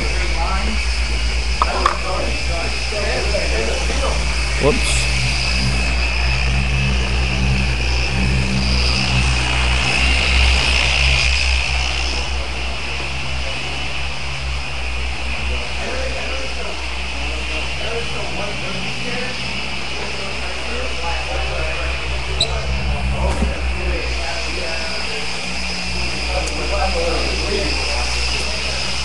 Hey, Louie, let's get you set up to machine wax. We need to get a DA. Here's the pad. So let's get a DA polisher. Where is it? Yes. Do you want to have the whole car waxed so you can take shots and then wipe? Yeah, let's do that. Yeah, he took your polisher. He took my polisher. Well, let's. There's one over there. See it on the bench? Okay, yeah. Yeah, grab that one. Hey, windows are looking good there, Kyle. Really good. And Louie and Rennie, remember when you get around this gasket on the sunroof, let's not. This is a very clear wax, but let's still not put wax on any rubber trim. Go ahead and line that up. Okay. Put that on the 4 setting. So we're not removing swirls. Perfect. And to see how he's just going over every square inch 2 or 3 times. Just really working that wax into the paint. Now, how often do you have to redo it? If you, what you know, that's a good question. What a lot of guys do is they take, believe it or not, and they'll take and stick that on the glass, and you can tell if you've got any left at all, and if you do, about how much you have.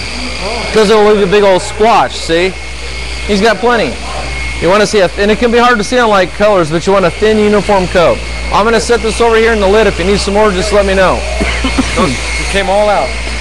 Yeah, I know. I saw that. Isn't that cool? Look at that thing. It looks like a brand new paint job. I might even get lucky when I bring this home.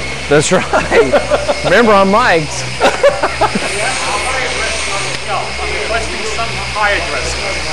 You know what?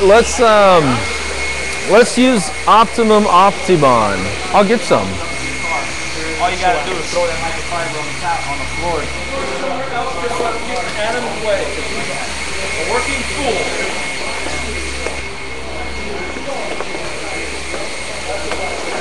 Okay, I gotta get a shot of Louis machine waxing with Fusion. Watch out for right here. Don't get on that. Yeah, just stay in here. Yeah, don't go over. Don't go here. Or find someone to instantly wipe that wax off. Coming right behind you, Rennie. Oh, you're good.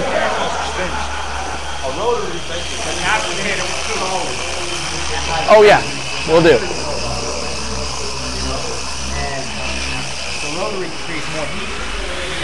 Okay, I want to get a shot of you, show the people how to do this on the forum.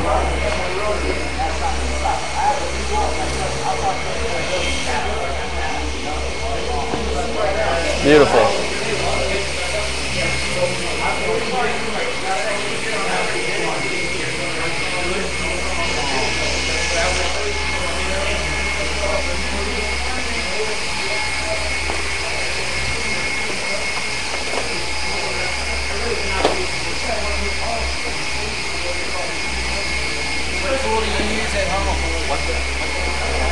Well, I have a Grimes and this. I just got a flex rotary. It's in my car. I picked it up today. So see how he touched that down? That's called kissing the finish. And what the reason you do that is if when you have those drops of product on the foam pad, if you push that against the paint and turn it on, a lot of that product will just get pushed into the foam. Yeah. Well, that's a waste of good product. So instead, you kind of spread it out, buff an area. I did that without knowing it. There you go, learning on the fly.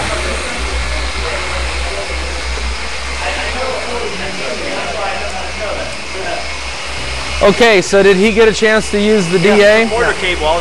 Now you're going to show him this one? Right. Good job. I'm getting some stuff right now. Yep.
Jeff, this one's full.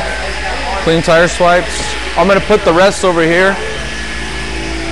You want one of these down there with you, Adam? Yeah. I would recommend pulling these out. These two little blends. Yep. Look like dings, maybe. Isn't that like I don't really know what it is. Well, it's smooth, so there's nothing we can really do for that. Okay. Sometimes you'll see sometimes you'll see something like that, and it's called paint transfer. Like you rubbed up against, so not right there, but maybe the fender hit a wooden post, and the white paint will come off the post and onto the paint so hard that it's impregnated onto it. Wow. And that's called paint transfer. And usually, if you're real careful, you can go and take it off and then polish the paint. You'll never know what happened. Sand it a little bit. If you have to. This depends on how bad it is. Okay, now I have some finger pockets over here. Where'd they go to? For the running boards, yeah.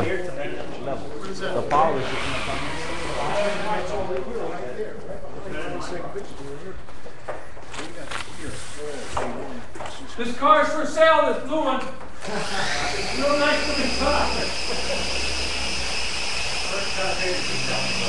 Yeah, first let's put a lien on it. We get 10%.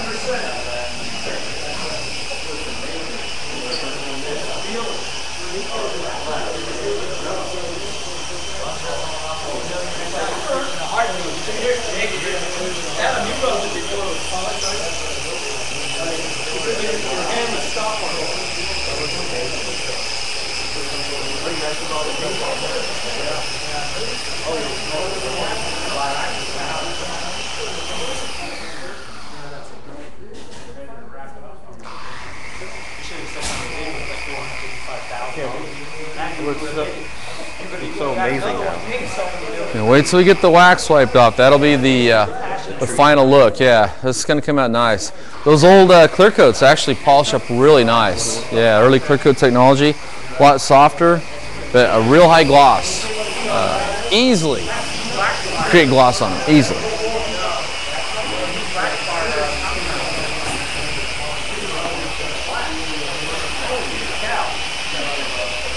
Mike, you should put that picture up first and say this is how what our detailing did to it. He's got it on. Yeah.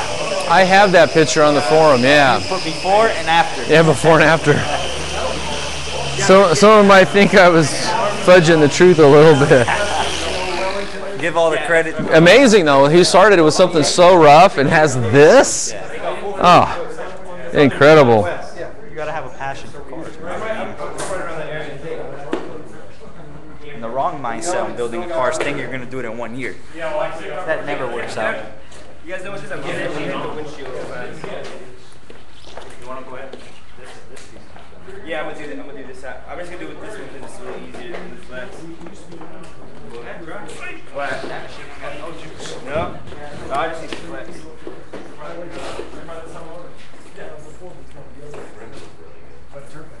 rather have it over in the air.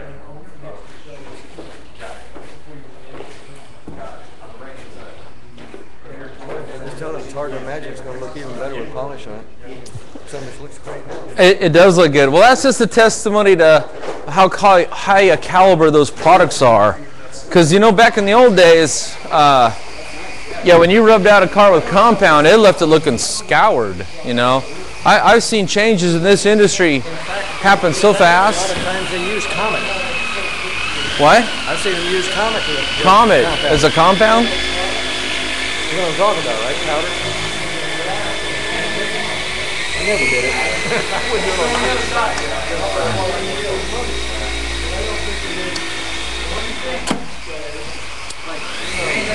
You tell me there's another chair that adjusts up and down or something? If we do, I don't have one out here. I had one of those Harbor Freight things and the wheels kept falling off yesterday. This chair is so nice. Yeah, that's the creep stool, and it doesn't go up and down, but I think we might have one on the store. I just don't have one out here. That's a nice chair. Yeah. Really nice.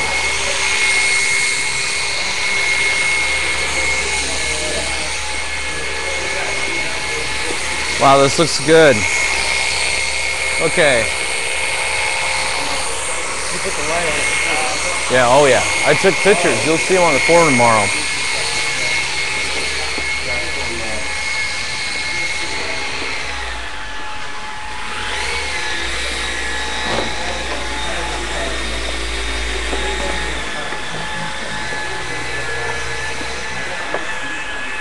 Polish out the head, man.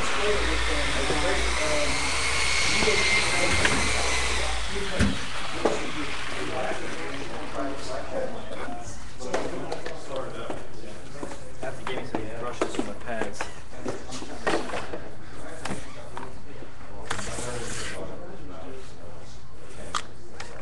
Hey, is the Porsche completely waxed? Okay. Okay, tell you what,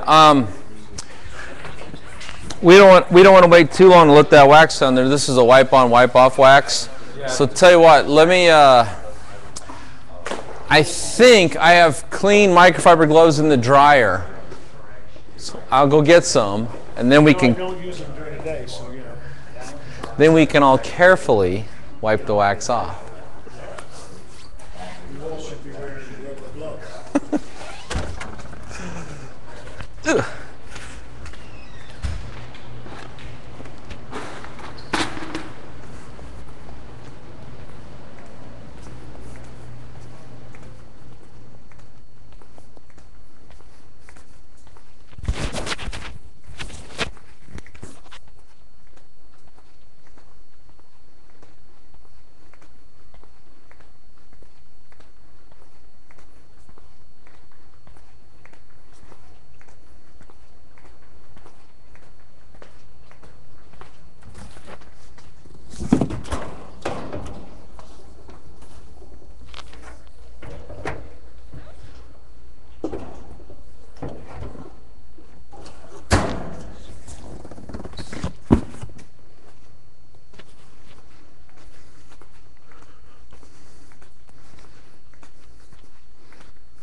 Okay, microfiber gloves.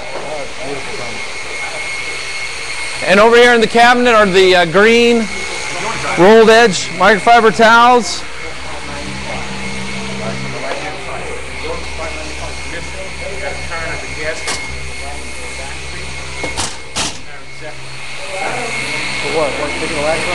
Yeah, ready to wipe the wax off. What's the best product for like faded, like rubber? There's a couple of good products on the market. The one we're going to use on here is the Wolfgang trim sealant. You got to rub it in, wipe any excess off. It'll give it that deep dark black everybody loves.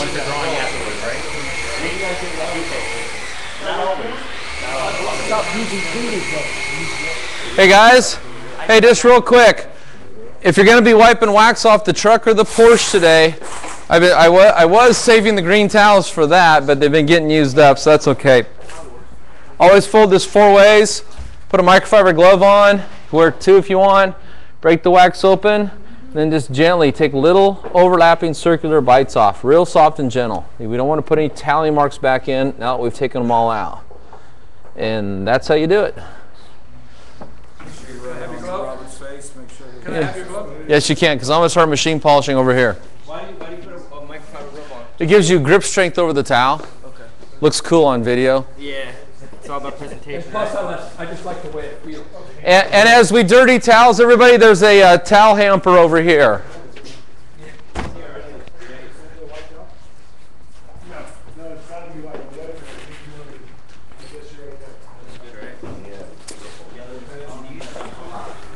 Kyle needs some window tips. Would you sign him up for the next detail class? Can you read your article that you wrote today? Kyle. I'm sorry, I was working. Big smile there, Lou. Okay. Hello, Ma. Yeah.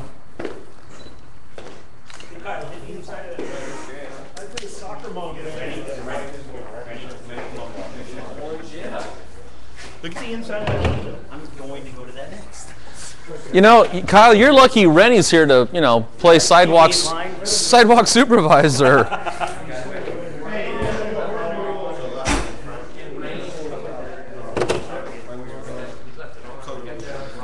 We're going to use the tangerine pads. There's some right over there. The ones we're actually using have the white backing on them, because these are actually cutting pads.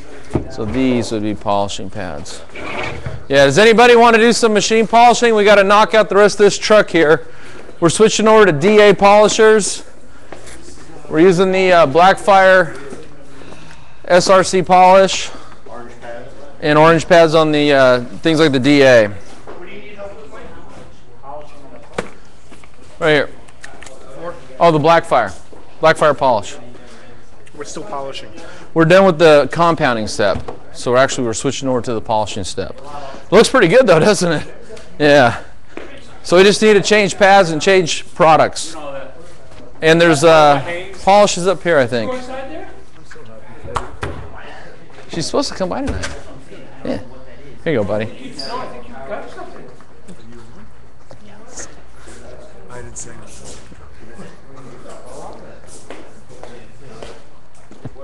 Okay, we're going to switch over to the this is the polish. This is a metal sealant. Let me put this away. And tangerine pads.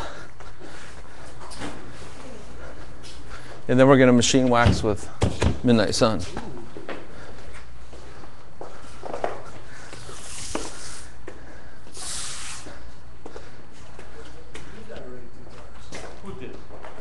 I just want to polish her. Which one do you want, the flex or do you want the DA? I want the DA and I want a extension cord that's not being used.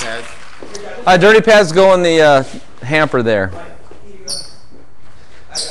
Okay, well, I'm going to get two lines here going because we need some more people over here working. Where's that going to? Nothing? Yeah. Okay, here we go. It's like spaghetti.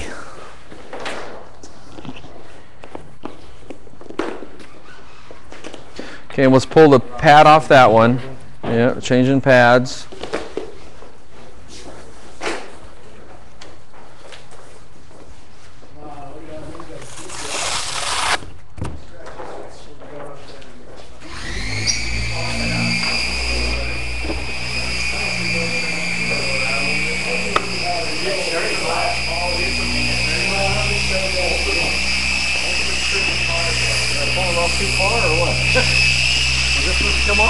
Yeah.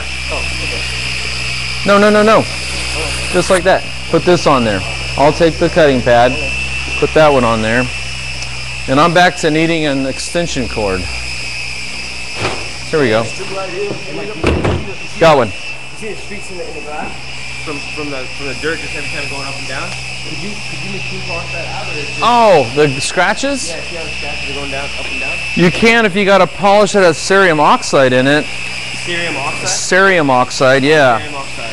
And we carry that in the diamondite line, but right now we're out of stock. Yeah, you're saying that's too expensive right now? I've got that Surrey glass.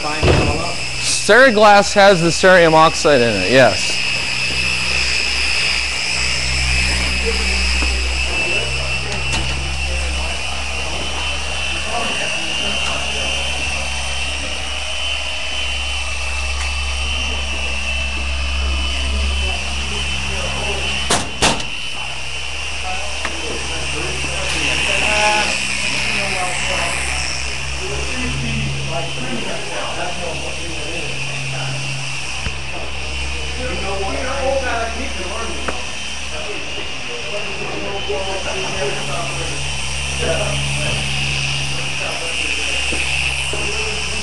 Where are you working at? This side? Is anybody working back there? Go over there. All right, don't matter to me. You want to go there? I'll work here. Okay. This is every time if you get some cars in, you do, and he goes to take the picture, the wheel well always looks unfinished. It does. Now, we don't do that. Just rub it in? Yeah, just rub it in. When you remember when he was pregnant, or is that when you were born? Prime the pad. So everybody picks out what doesn't look good. That's right, Adam. Where were you? Pick out what looks good. Of course. That's why I need Adam here to help me get all those little details. Everybody remembers what they heard about that. When they were just like 9/11, right?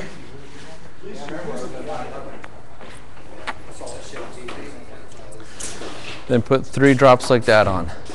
Okay, now are you going to start working on the hood up here? Oh yeah, go ahead and start on the hood and work down. I'm going to start back here and work toward you.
Don't ever lift it up off the paint. Always leave it on the paint.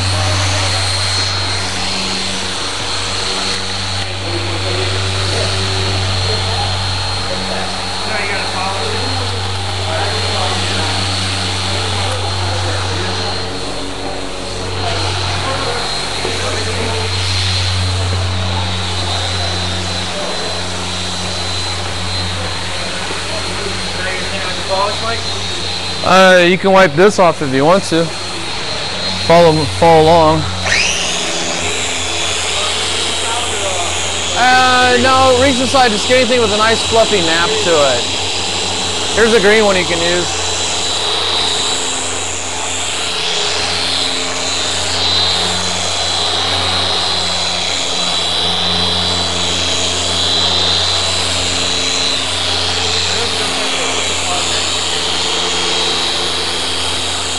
Pardon me? The polish? It's just a less aggressive abrasive product with a less aggressive pad. And even though the paint looks really good after the compound, the thing is it's really hard to tell the true results unless you're working on black paint. On black paint you would see it, but you have to remind yourself that even if you can't see it, if it's happening on black, it's still happening on any other color, you just can't see it.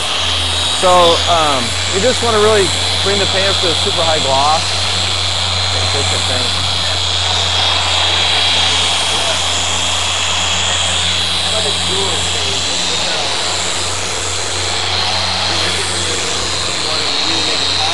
Yeah, you know, there's a lot of people who have different opinions about that. I actually typed about that on the forum today, and some people think you can only jewel with a rotary buffer, and they're entitled to their opinion. But over a year ago, I asked somebody to write the definition of jeweling, and no one would do it, so I did it. And when I wrote it to be a little bit more encompassing. So the guy at home that wants to jewel his paint with the BA polish like I'm using here, if he wants to, he can do it, because look at this. Right now, is that pad rotating? Okay, what's a pad on a rotary buffer do? So is this pad doing the same thing the pad on the rotary buffer does? So the cool thing about it is you can do it with any tool. You just have to make sure you're using something like a ultra fine cut polish. You're already done with all the polishing steps. And then you want to use a nice soft finishing pad. Like a red one? Well, you want something with just a little bit of a cut. This is a polishing pad here, but to me more important is to make sure everything's surgically clean. Because like right here, there's a gap. And if you were to bring some compound residue out in here and mix it with your ultrafine polishing residue, you just ruin the whole point of it. The whole point is to work surgically clean, bring that paint up to the highest gloss. One thing I know is there will probably always be a disagreement over, you know, what that term means. I always just called it finish polishing, because this when I was doing the finish polishing. And then the term jeweling has been around for decades. It's not a new term, it just got made popular. And I don't know, on the internet, on these forums, you always got these people that got real strong opinions. And one thing for sure is you're never going to change everybody's mind, so don't even try. And don't ever argue with them. If they want to argue, let them go to some other forum and argue, not our forum.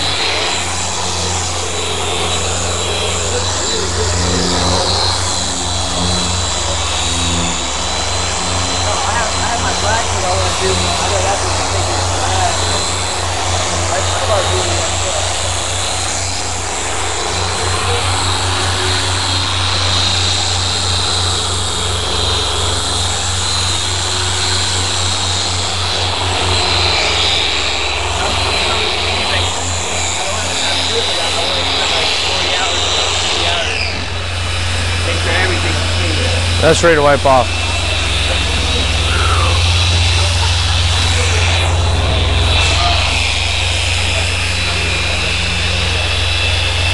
Lou, you look like a pro, buddy.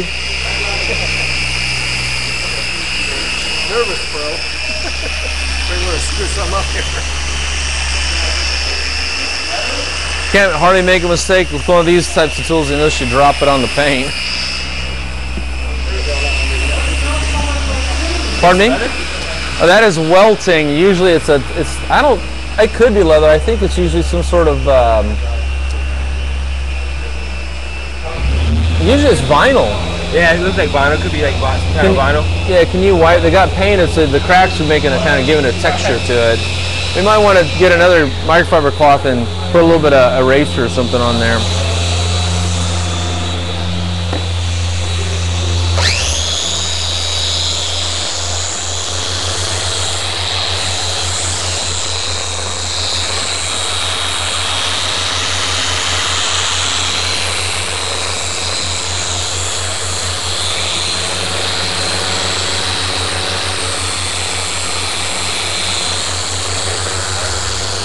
Yeah, I'm going to do something with that roll bar.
Here's what I do, watch this.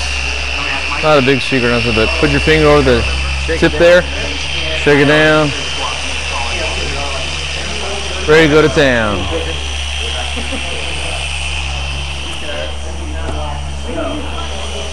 If I was wearing a smock, I would put it in the pocket upside down.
I'd probably put a wax just like we're gonna do. That's it. Oh, it's a show car. Let's put a show car wax on it. But you got to see what we're gonna put on. It's called Blackfire Midnight Sun. Man, this thing it makes paint look wet. It's gonna look good. It's over there on the table if you want to check it out. This right here can be given a wipe if you want to do that though.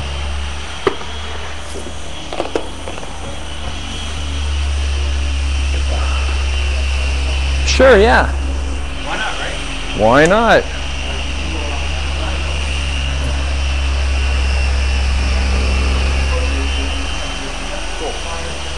Here, let me show you a little trick with that camera. Yes, sir. When it's on this setting, The ADEM? Oh, the flash. flash comes out the much nicer, much more clear picture.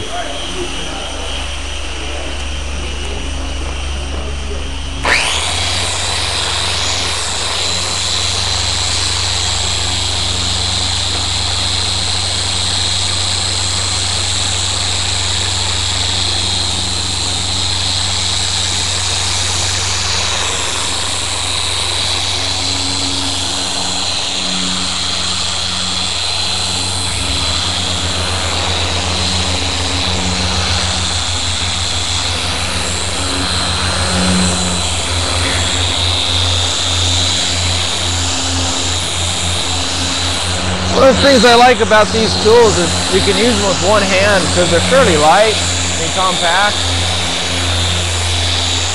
So on a vertical panel like this, makes it a breeze.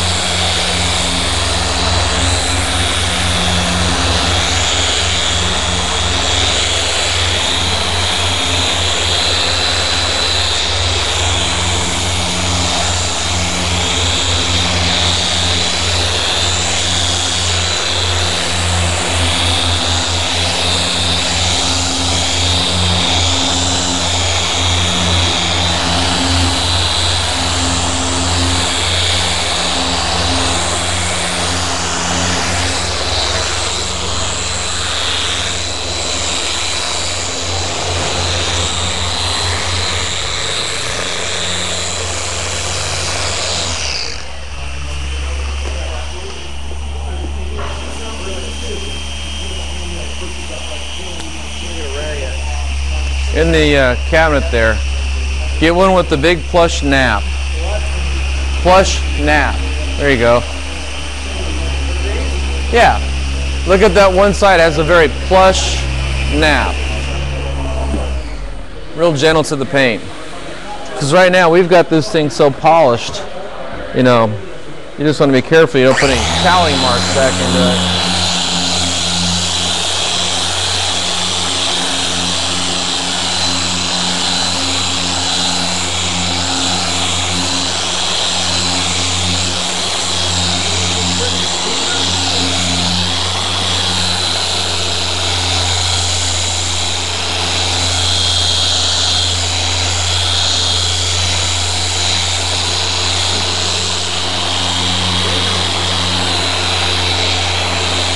Good.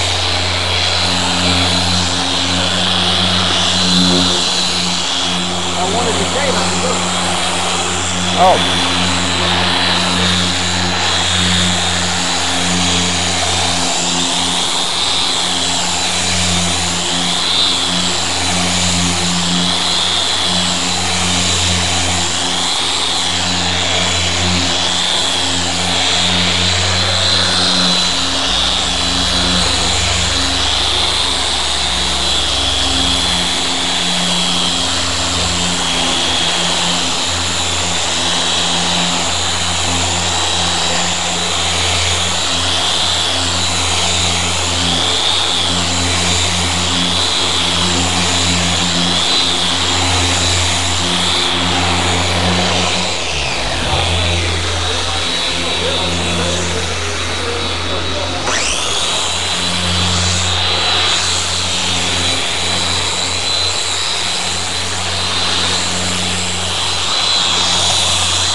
spray, would you use to bring it out? Would you use like something like the cyclone?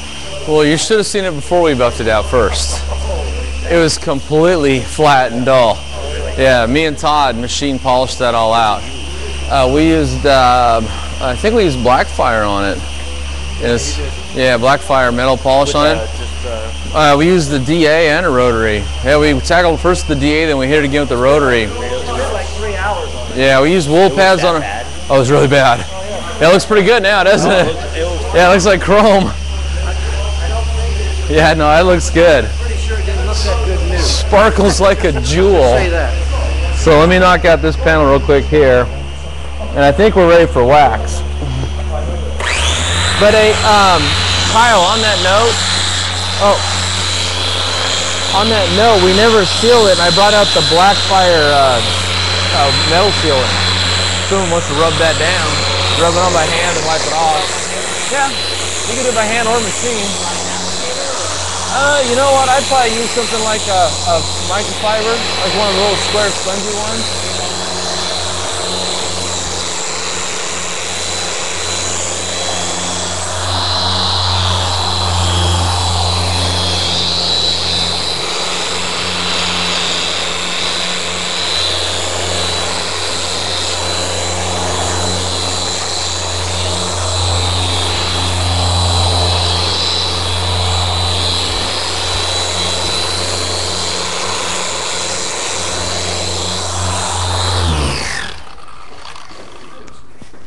How are we doing on that side, guys?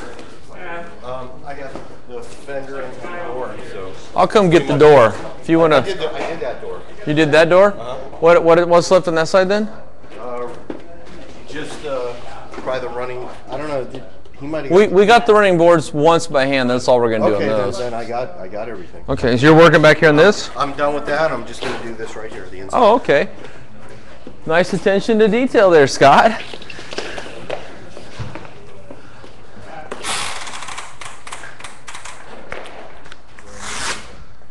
Okay, let's set up a couple DA polishers to machine apply wax.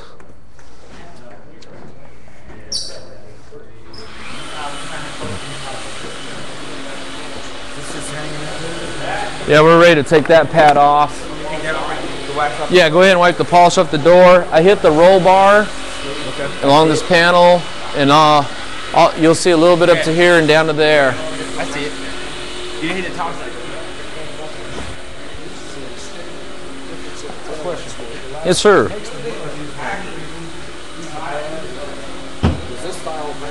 Yes. And it started coming apart right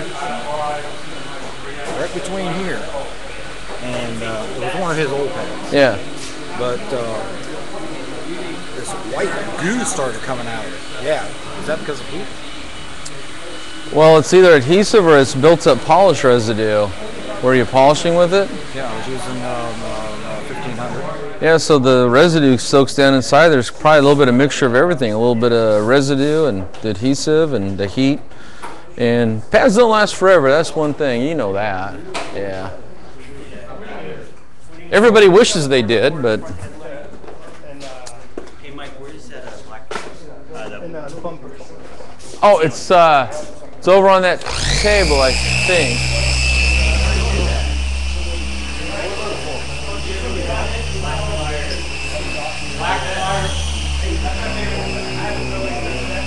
No, it's Blackfire metal sealant. Here it is. All metal sealant. All right, cool. Shake it up really good before you use it, though.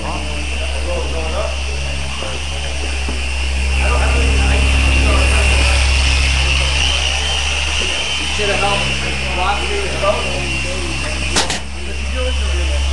I'm not passing it out. Now I want to teach him how to do it the right way. He told me. Does he know you're into this? He does? Pretty sure.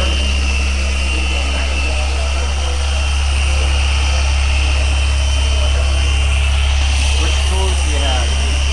I've got a Porta cable, I've got a flex.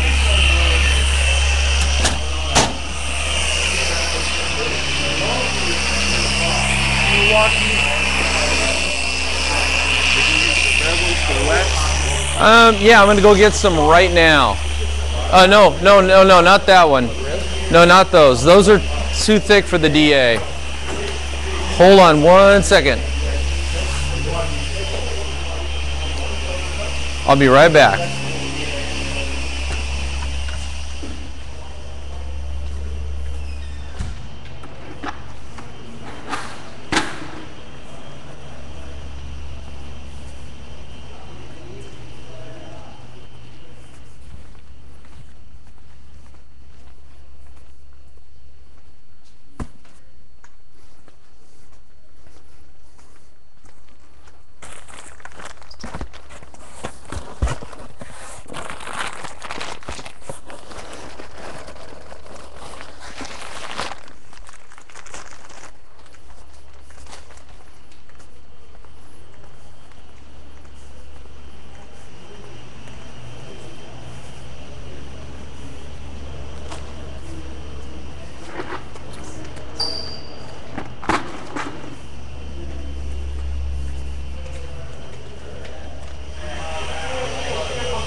Change things up a little bit.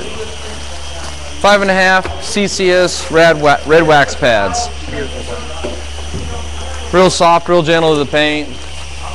Glide over the paint real easily. Yeah, bring out the old CCSs there. Yeah, change things up a little bit. You know, one of the things I always tell people on the forum is a lot of times the pad is the least important thing. I try to get your...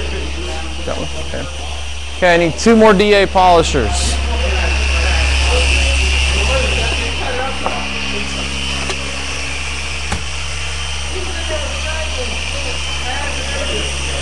Don't you guys have a foldable chair here that you guys sell online?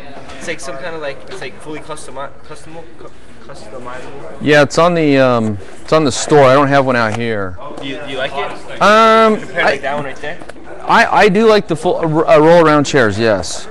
But what I need to do is probably go ahead and get one out of the box, assemble it, and bring it out here just so people can try it out. Yeah, because I was telling one of the guys, the guy right there, about the chair. I was like, oh yeah, on the website, so I have one that's fully adjustable, you know? One of the problems I have right now is if you look around, I have a lot of equipment out here already. And, yeah, you know, I just need some walking around room, that's for sure.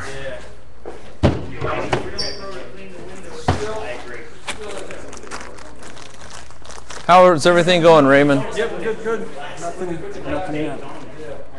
Posted it on Facebook and everything. Cool. Rennie just said that takes a real pro to clean it. Okay. You doing this? We need the wax.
Can I get you to hold this? I need to go get the heat gun.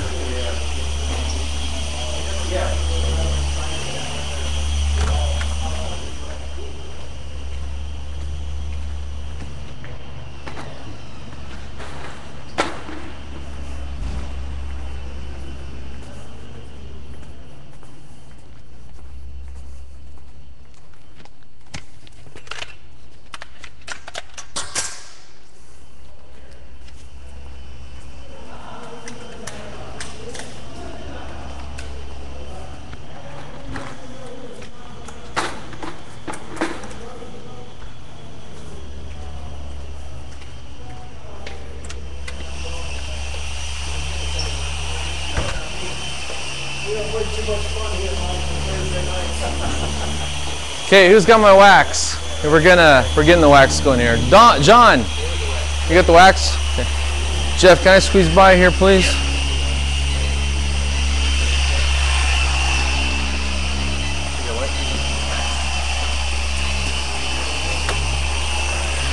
Go ahead and put the lid on. Okay, then for everybody watching, I'm just going to heat up the outside of this container. That's going to melt the wax, and if I can pop it out of the jar.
Yeah, Scott. Hey, Scott.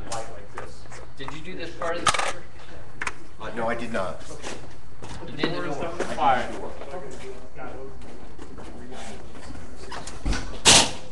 Can someone hand me a microfiber glove out of that box over there?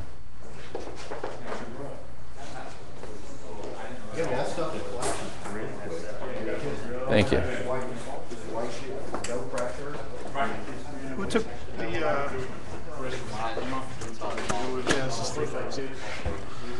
Okay, so if you're watching out there in TV world, just heating up the outside there, popped right out. Now we can use this to machine apply a paste wax. Okay, who's ready to wax? Oh, that smells good. Okay. What wax is that? This is the Blackfire Midnight Sun Paste Wax. This is a red CCS wax pad. Put that on the 4 setting. Yep. 4 setting? Yeah, that's usually good enough to machine apply wax. 3's like too slow. You ever notice if you use a 3, it feels like as you move the polisher forward, the pad's like lagging behind you. It's too grabby. Bump it up to 4, glides right over the paint. Jeff, I hate to do this. Can I get by you again? You're doing such a good job down there. I was hoping someone to catch that grill. Okay, I need 2 DAs over here. What do we got there? You're still polishing? Yep, last section. Okay. 1 small second. Let me get a DA polisher over here then. Here's one.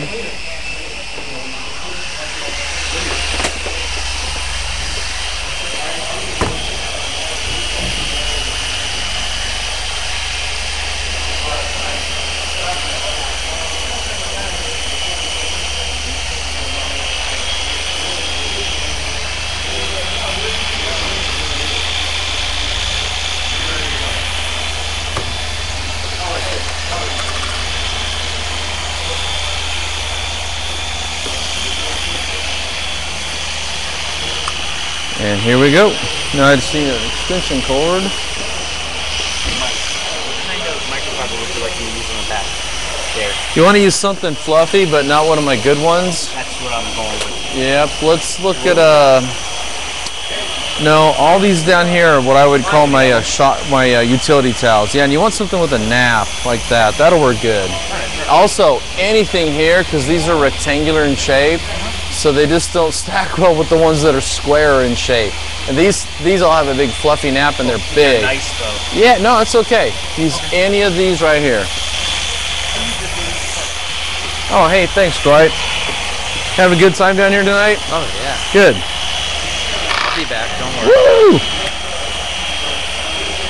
You probably got some friends or patients that are car guys, don't you? My dad Your dad? What kind of cars does he like? It's got a 20-something Ash and a T-Bucket. Hot rod or the T-Bucket's hot rod, or both are? Nash. What year is the Nash? 50s, 30s, 20s, 30s. Okay. I really love the I love the old like Nash Ambassadors. They make cool street rods. They're rarely turned into a street rod because they had I think they had a straight 8 or a straight 6 in them, and it's got a full metal body on it. Oh, that's really cool. Yeah, we had a Model T on our TV show. A 26, local guy. 26 with a small block Ford, wheelie bars.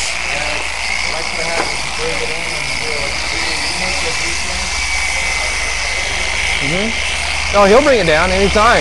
No, my dad bring it in here. Oh, yeah, you bring your dad's? Yeah, we could do that. What color is the Model T? Maroon, huh? What about the Nash?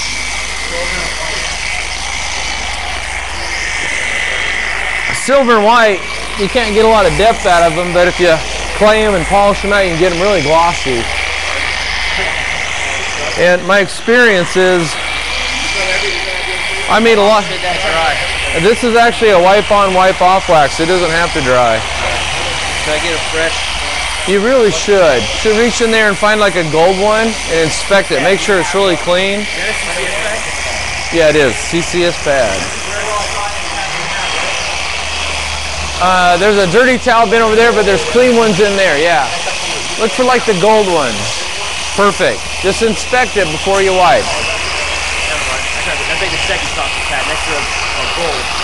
At this point, yeah, at this point, it's plenty soft enough. Okay, what are we doing back here? How about a little wax back here?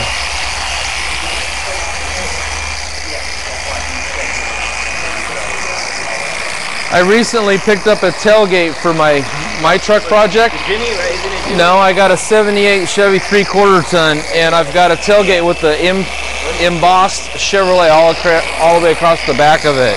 Well, they quit making them, and so they're harder to find, but I got one. I met a guy that just used to be in the cars, and he just had it sitting in his garage. And he was going to build a truck up, and then he got out of it, and now he just has the tailgate. That's all he's got. Yeah, I picked it up for 75 bucks.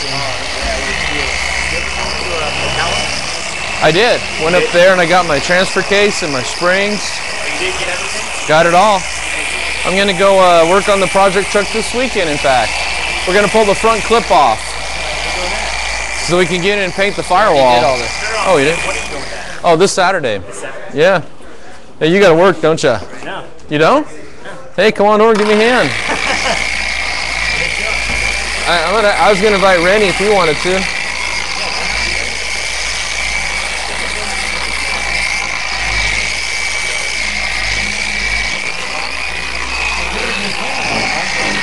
Yeah, I haven't painted it yet, but I'm going to. Yeah, I'm going to do all the paint work myself.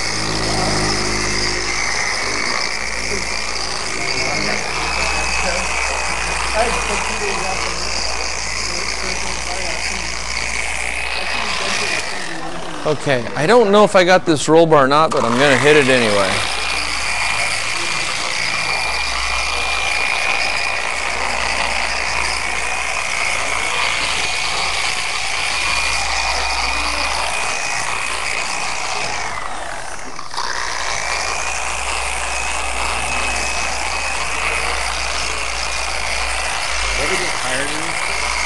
Never, not in 30 years.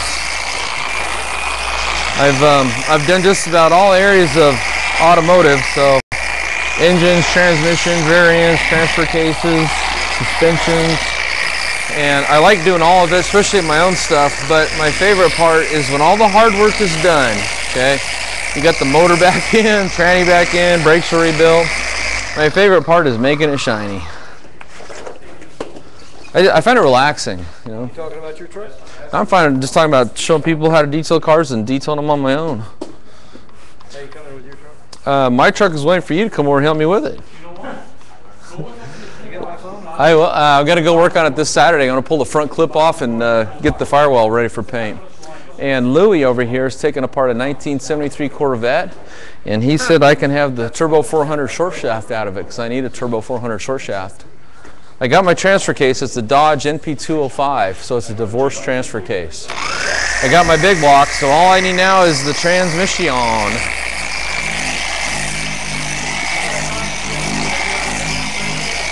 Someone talk what? So what's that? Every other Thursday you guys do this? I try to do it every other Thursday. Yep. You really got to watch the forum though, because I have more cars lined up than I got Thursdays to do them. But yeah, for this next Thursday, I'm pretty sure we got a 34 Chevy 3-window coupe coming down. And basically, I'm trying to take care of all the guys that were on our TV show that we made a shiny spot on them. Like, so in the TV show, you demonstrate on the hood, and the rest of the car's all swirled out.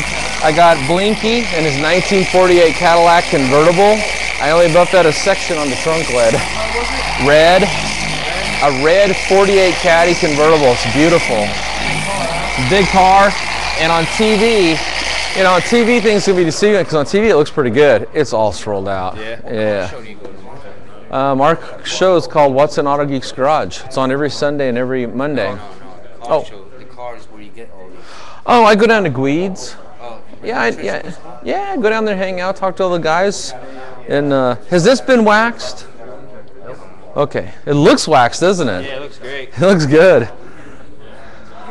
Gleeds? That's over here. Yeah, it's called Gleeds Gangsters. It's over on the Treasure Coast Mall, and every Tuesday night they have an informal. It's an informal car show. Yeah, and It's like a meet, really? yeah, and it's a lot of fun.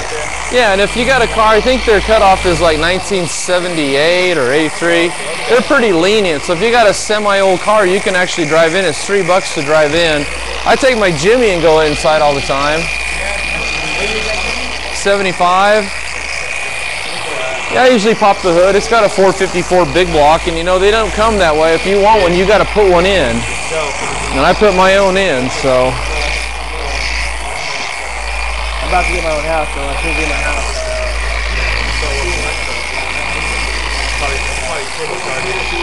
Yeah, I actually have a guy that wants to buy my Jimmy. He's offered me $5 grand for it. And I think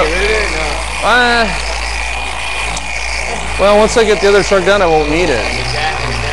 So, coming right here by you, Dwight. I got that door, right? Yeah. You wiped it down? Okay. That's it. Yeah.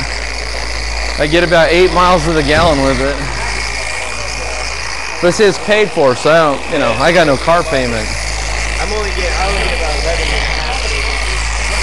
But you can't discount the fun factor. Yeah, exactly. There's nothing like, well, there's nothing. No, big block. Oh, the big block, yeah. Oh yeah, that thing will light them up. Just rip the tires apart. And it's fun. It's fun to drive. Yeah, full convertible, big block Chevy. Yeah. You know, like. I got a small. I got two of my cars. For a big old truck. At least people surprised I saw that.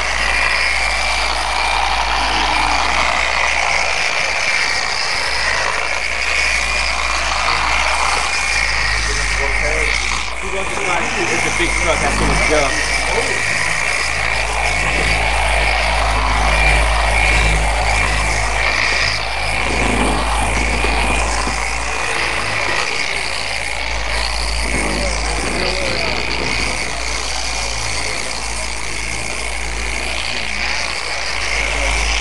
My boss? Yeah, he's watching us. Really good. For what? Wood marketing area. Oh, okay. Yeah. Actually, personally, I've never been there, but we sponsor Bruno Massel, and he races there once in a while. Next time he's going to race there, I'm going to go. Every Wednesday and Friday night they have test and tune. Yeah? Oh my God. They got a dragster just like this. Yeah? Does a wheelie all the way down. All the way down? Like Oh man, I want to go see that. Wednesday and Friday they have it. I should go down there Friday. I take my son to that. That'd be fun. Yeah. Mustangs, Subarus, you know, turbo Subarus, What is that? SLs. That is just, I don't know. Oh, I see it. Let's put a little wax in there.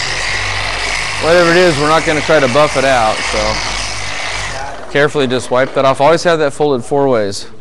Okay. Hey, everybody, let's, I think we're down to the last section here. We're wiping the wax off. And so what we want to do next is we want to pull the tape off all the cars. And we're going to pull the cars out, roll the mats up, and then bring them in and take some beauty shots. So before we do, I should take a picture of this, because what really makes this car cool is this is the V8 Porsche with the engine in front that's water cooled. Real Porsche enthusiast. Not even called it. Yeah, it's the Anthema. This is mock gold. Can I squeeze right by you guys? We're good. Now the transmission and the rear end are in the back. It's got 50-50 weight transfer. Wow. I mean, it hugs the road. It was built as a touring car. Yeah. And it's comfortable inside. You go on any long trip, anything you want. Look at that gloss. That really glossed up nice. Most of them are, what are they? V6? Flat 6. No, that was a spoiler that was like this. Down, and it was torn off, and then just the end pieces wrong when we got it. So I got a new one. I said, oh. Hey guys, can I get a favor? Can I get a favor? Walk around. If you see any of the Blackfire or the Wolfgang, any of the chemicals, let's get them back over here off the counter, off the tables. All dirty microfiber towels over here into the towel bin. So let's clean up just a little bit.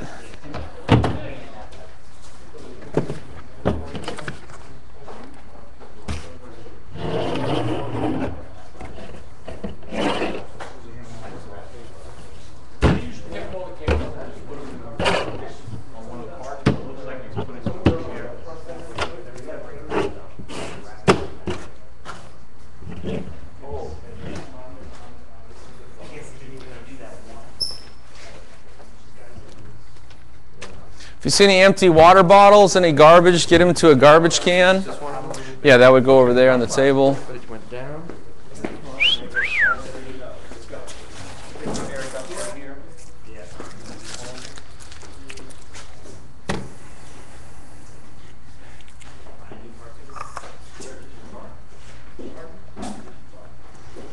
Okay, then when we're done, put the wax back in the container.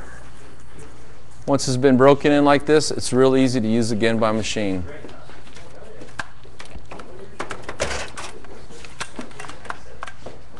Lou, I'm going to come right by here without stepping on you.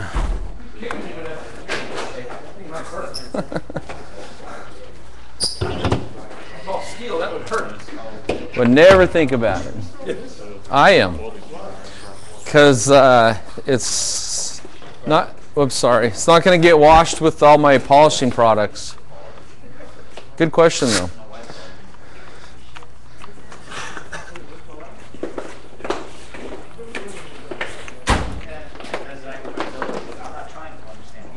Did you get a picture, Mike? Yes, I did. You go ahead and close that down. Thank you.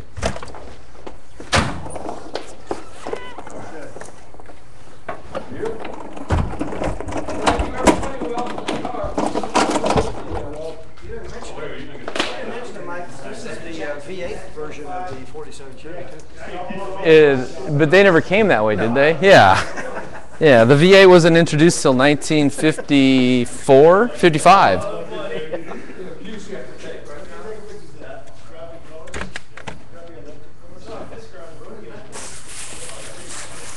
What I like to say is this is all original except for the changes I made. That's a good one.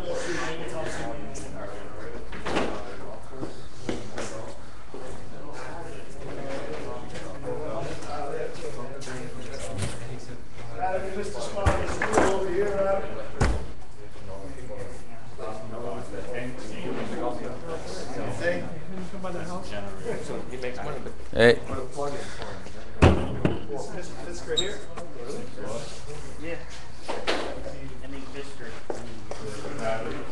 Okay, looking good. Oh gosh, yeah. Any tape off, and then we need to pull any residue off. This looks really nice. Came out good. Yeah. The way it'd look better if I did. No. Yeah, I agree. You know, you'd have more time too. So we work under a compressed time schedule down here, but when you got 12 guys buffing out a car, it does go pretty fast. Okay, these are dirty. This is clean. Whose iced tea is this over here?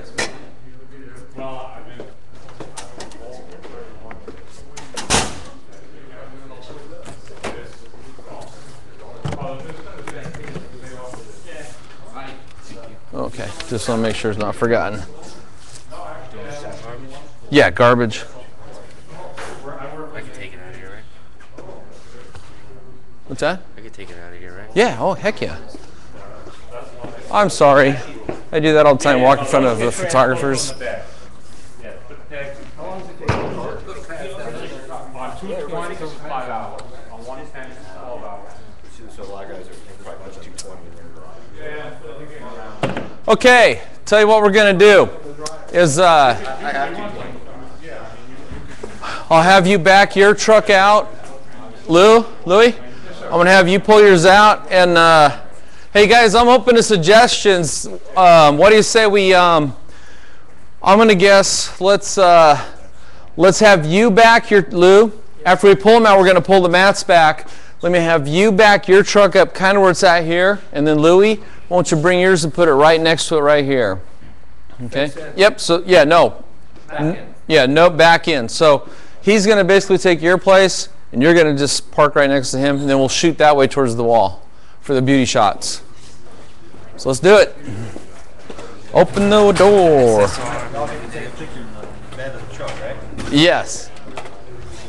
How does, hey, Kyle, how'd that bed come out? That's good. Wow, that looks good. That sounds good. Show off.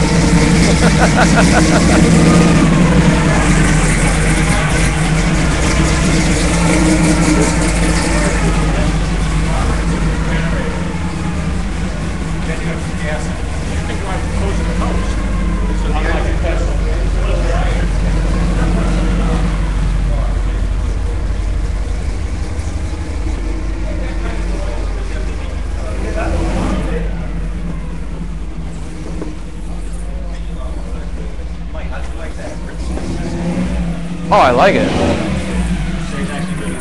Watch out.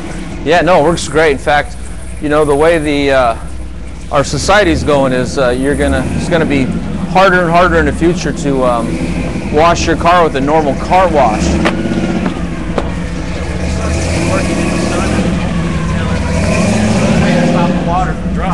Yeah, I gotta get these. Hold on. Hold on. Because I don't want to roll all this stuff up into the mat.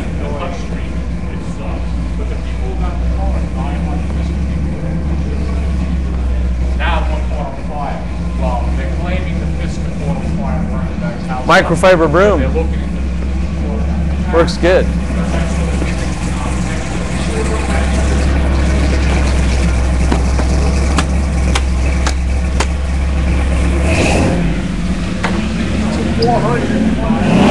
Perfect, guys. Half it.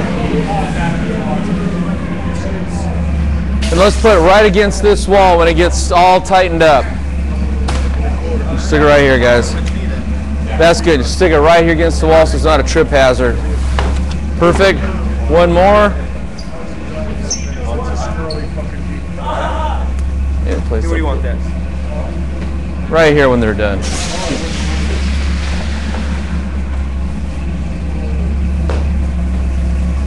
Yes.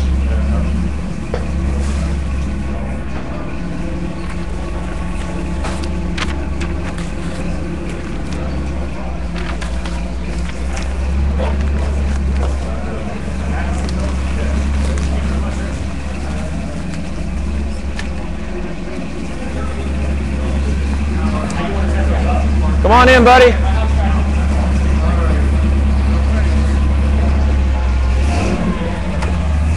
Wrote an article about this today. Come on in, bud. Looks good, Lou.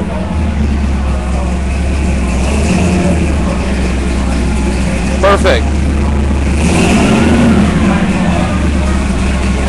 Straight on back.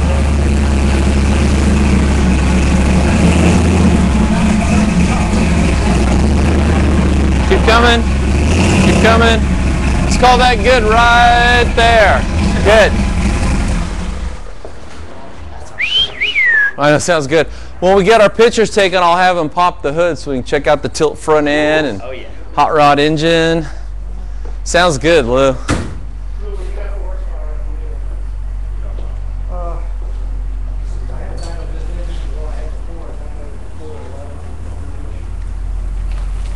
You know, technically this is a hot rod Porsche. You know, it's got a V8, so.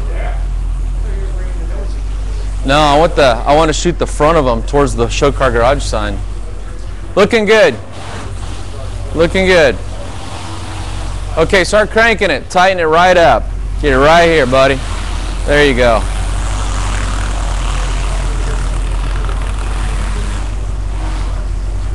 Kick the rear end over just a little more, Lou. A little more to get her straightened up.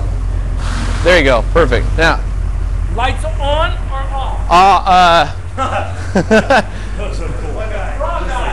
Back just a little bit more. Yeah, leave them down for now. Right there. Straighten out your tires. Beautiful. Kill it.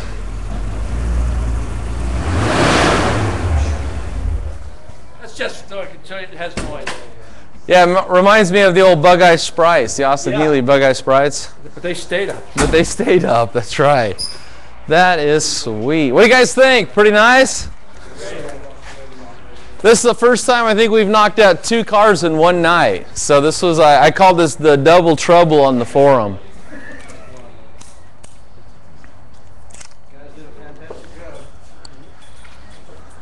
Tell you what, let's, Ray, come on back this way. Mike. Yes, sir. Show my car before on this forum, then show his after and say, this is what we did. Yeah, there you go.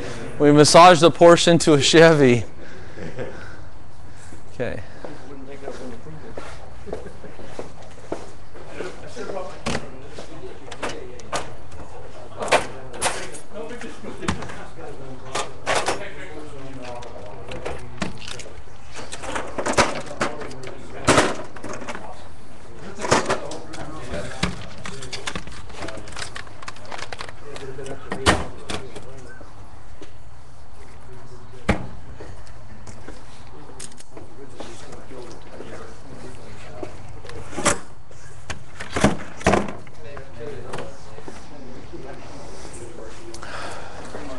I'm sorry, guys. Okay, I'm done over there. I just wanted to clean up just a little bit. So, guys, hold on for 1 second.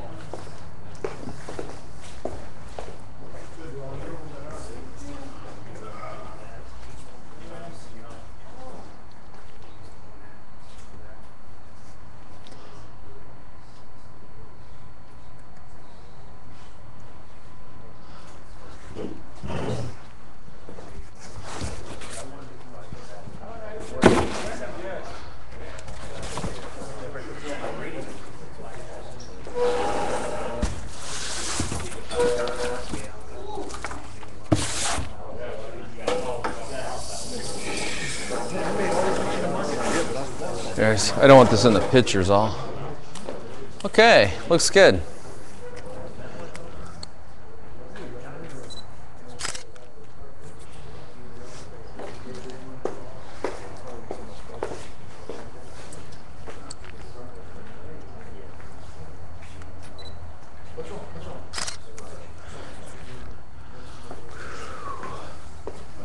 Mind anybody's way? Oh, it is.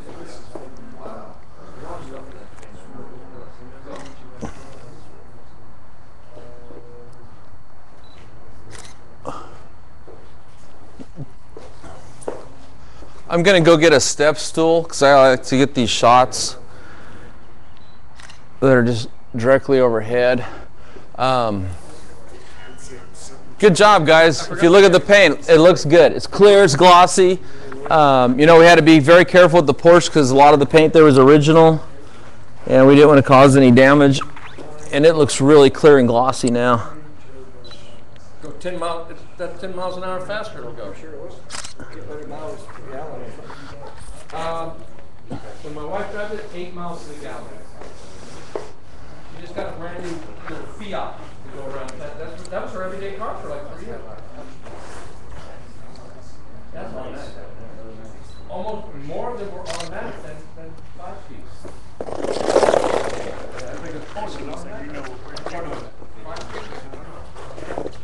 I like how Blake treats his camera and just slides it across the floor. Very rugged.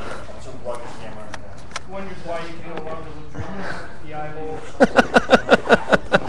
It's my trusty, dusty Canon.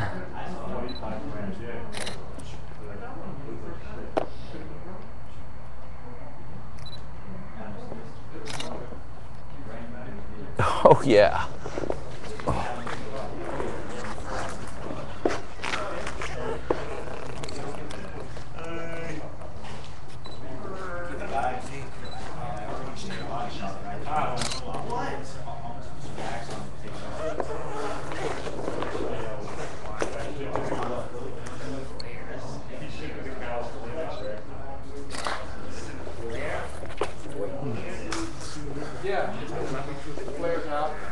Excuse me, guys. It goes all underneath all that stuff. It's just low. It's still low.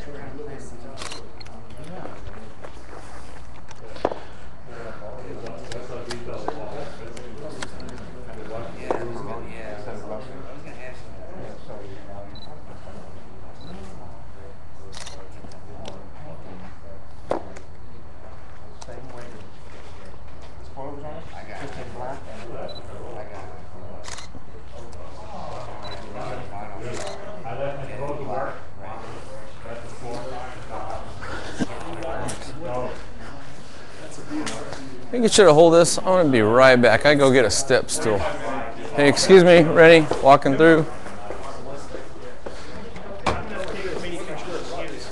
Yeah, let's go ahead and shut that so we keep the cold air in.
Unlimited in everything. Everything I do.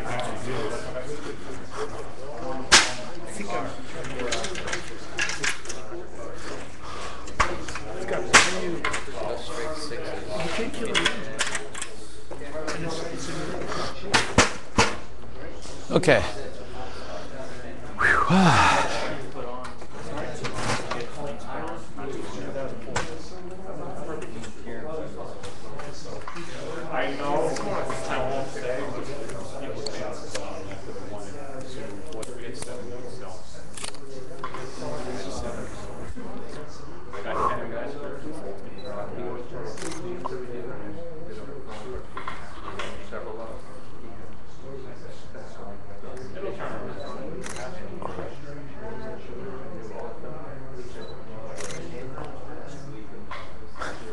The nose is too long.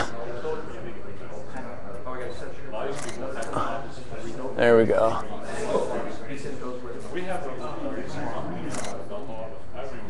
Got it.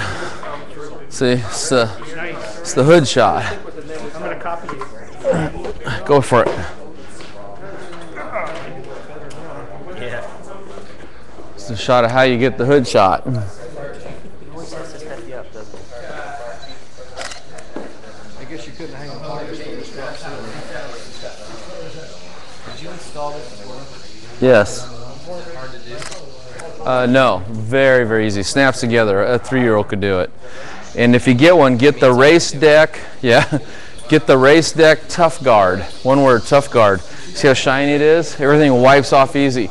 All those other ones, dirt, oil, grime, no, impregnate into it, and then you can't get it out. This here, I actually come out here and I hand wax this to get this. I haven't done it lately, but before the TV show, I hand waxed every one of these tiles. Shines right up. We got a wax that works great. Okay, Rennie? I get it. Okay, teamwork. Hey, for all the guys that worked on the grill, thank you. It really added a lot to it. I know. I saw Jeff and someone else come up here and hand polish that, and it needed it. It kind of finished off the whole front clip. There's nothing that was done that wasn't. There you go.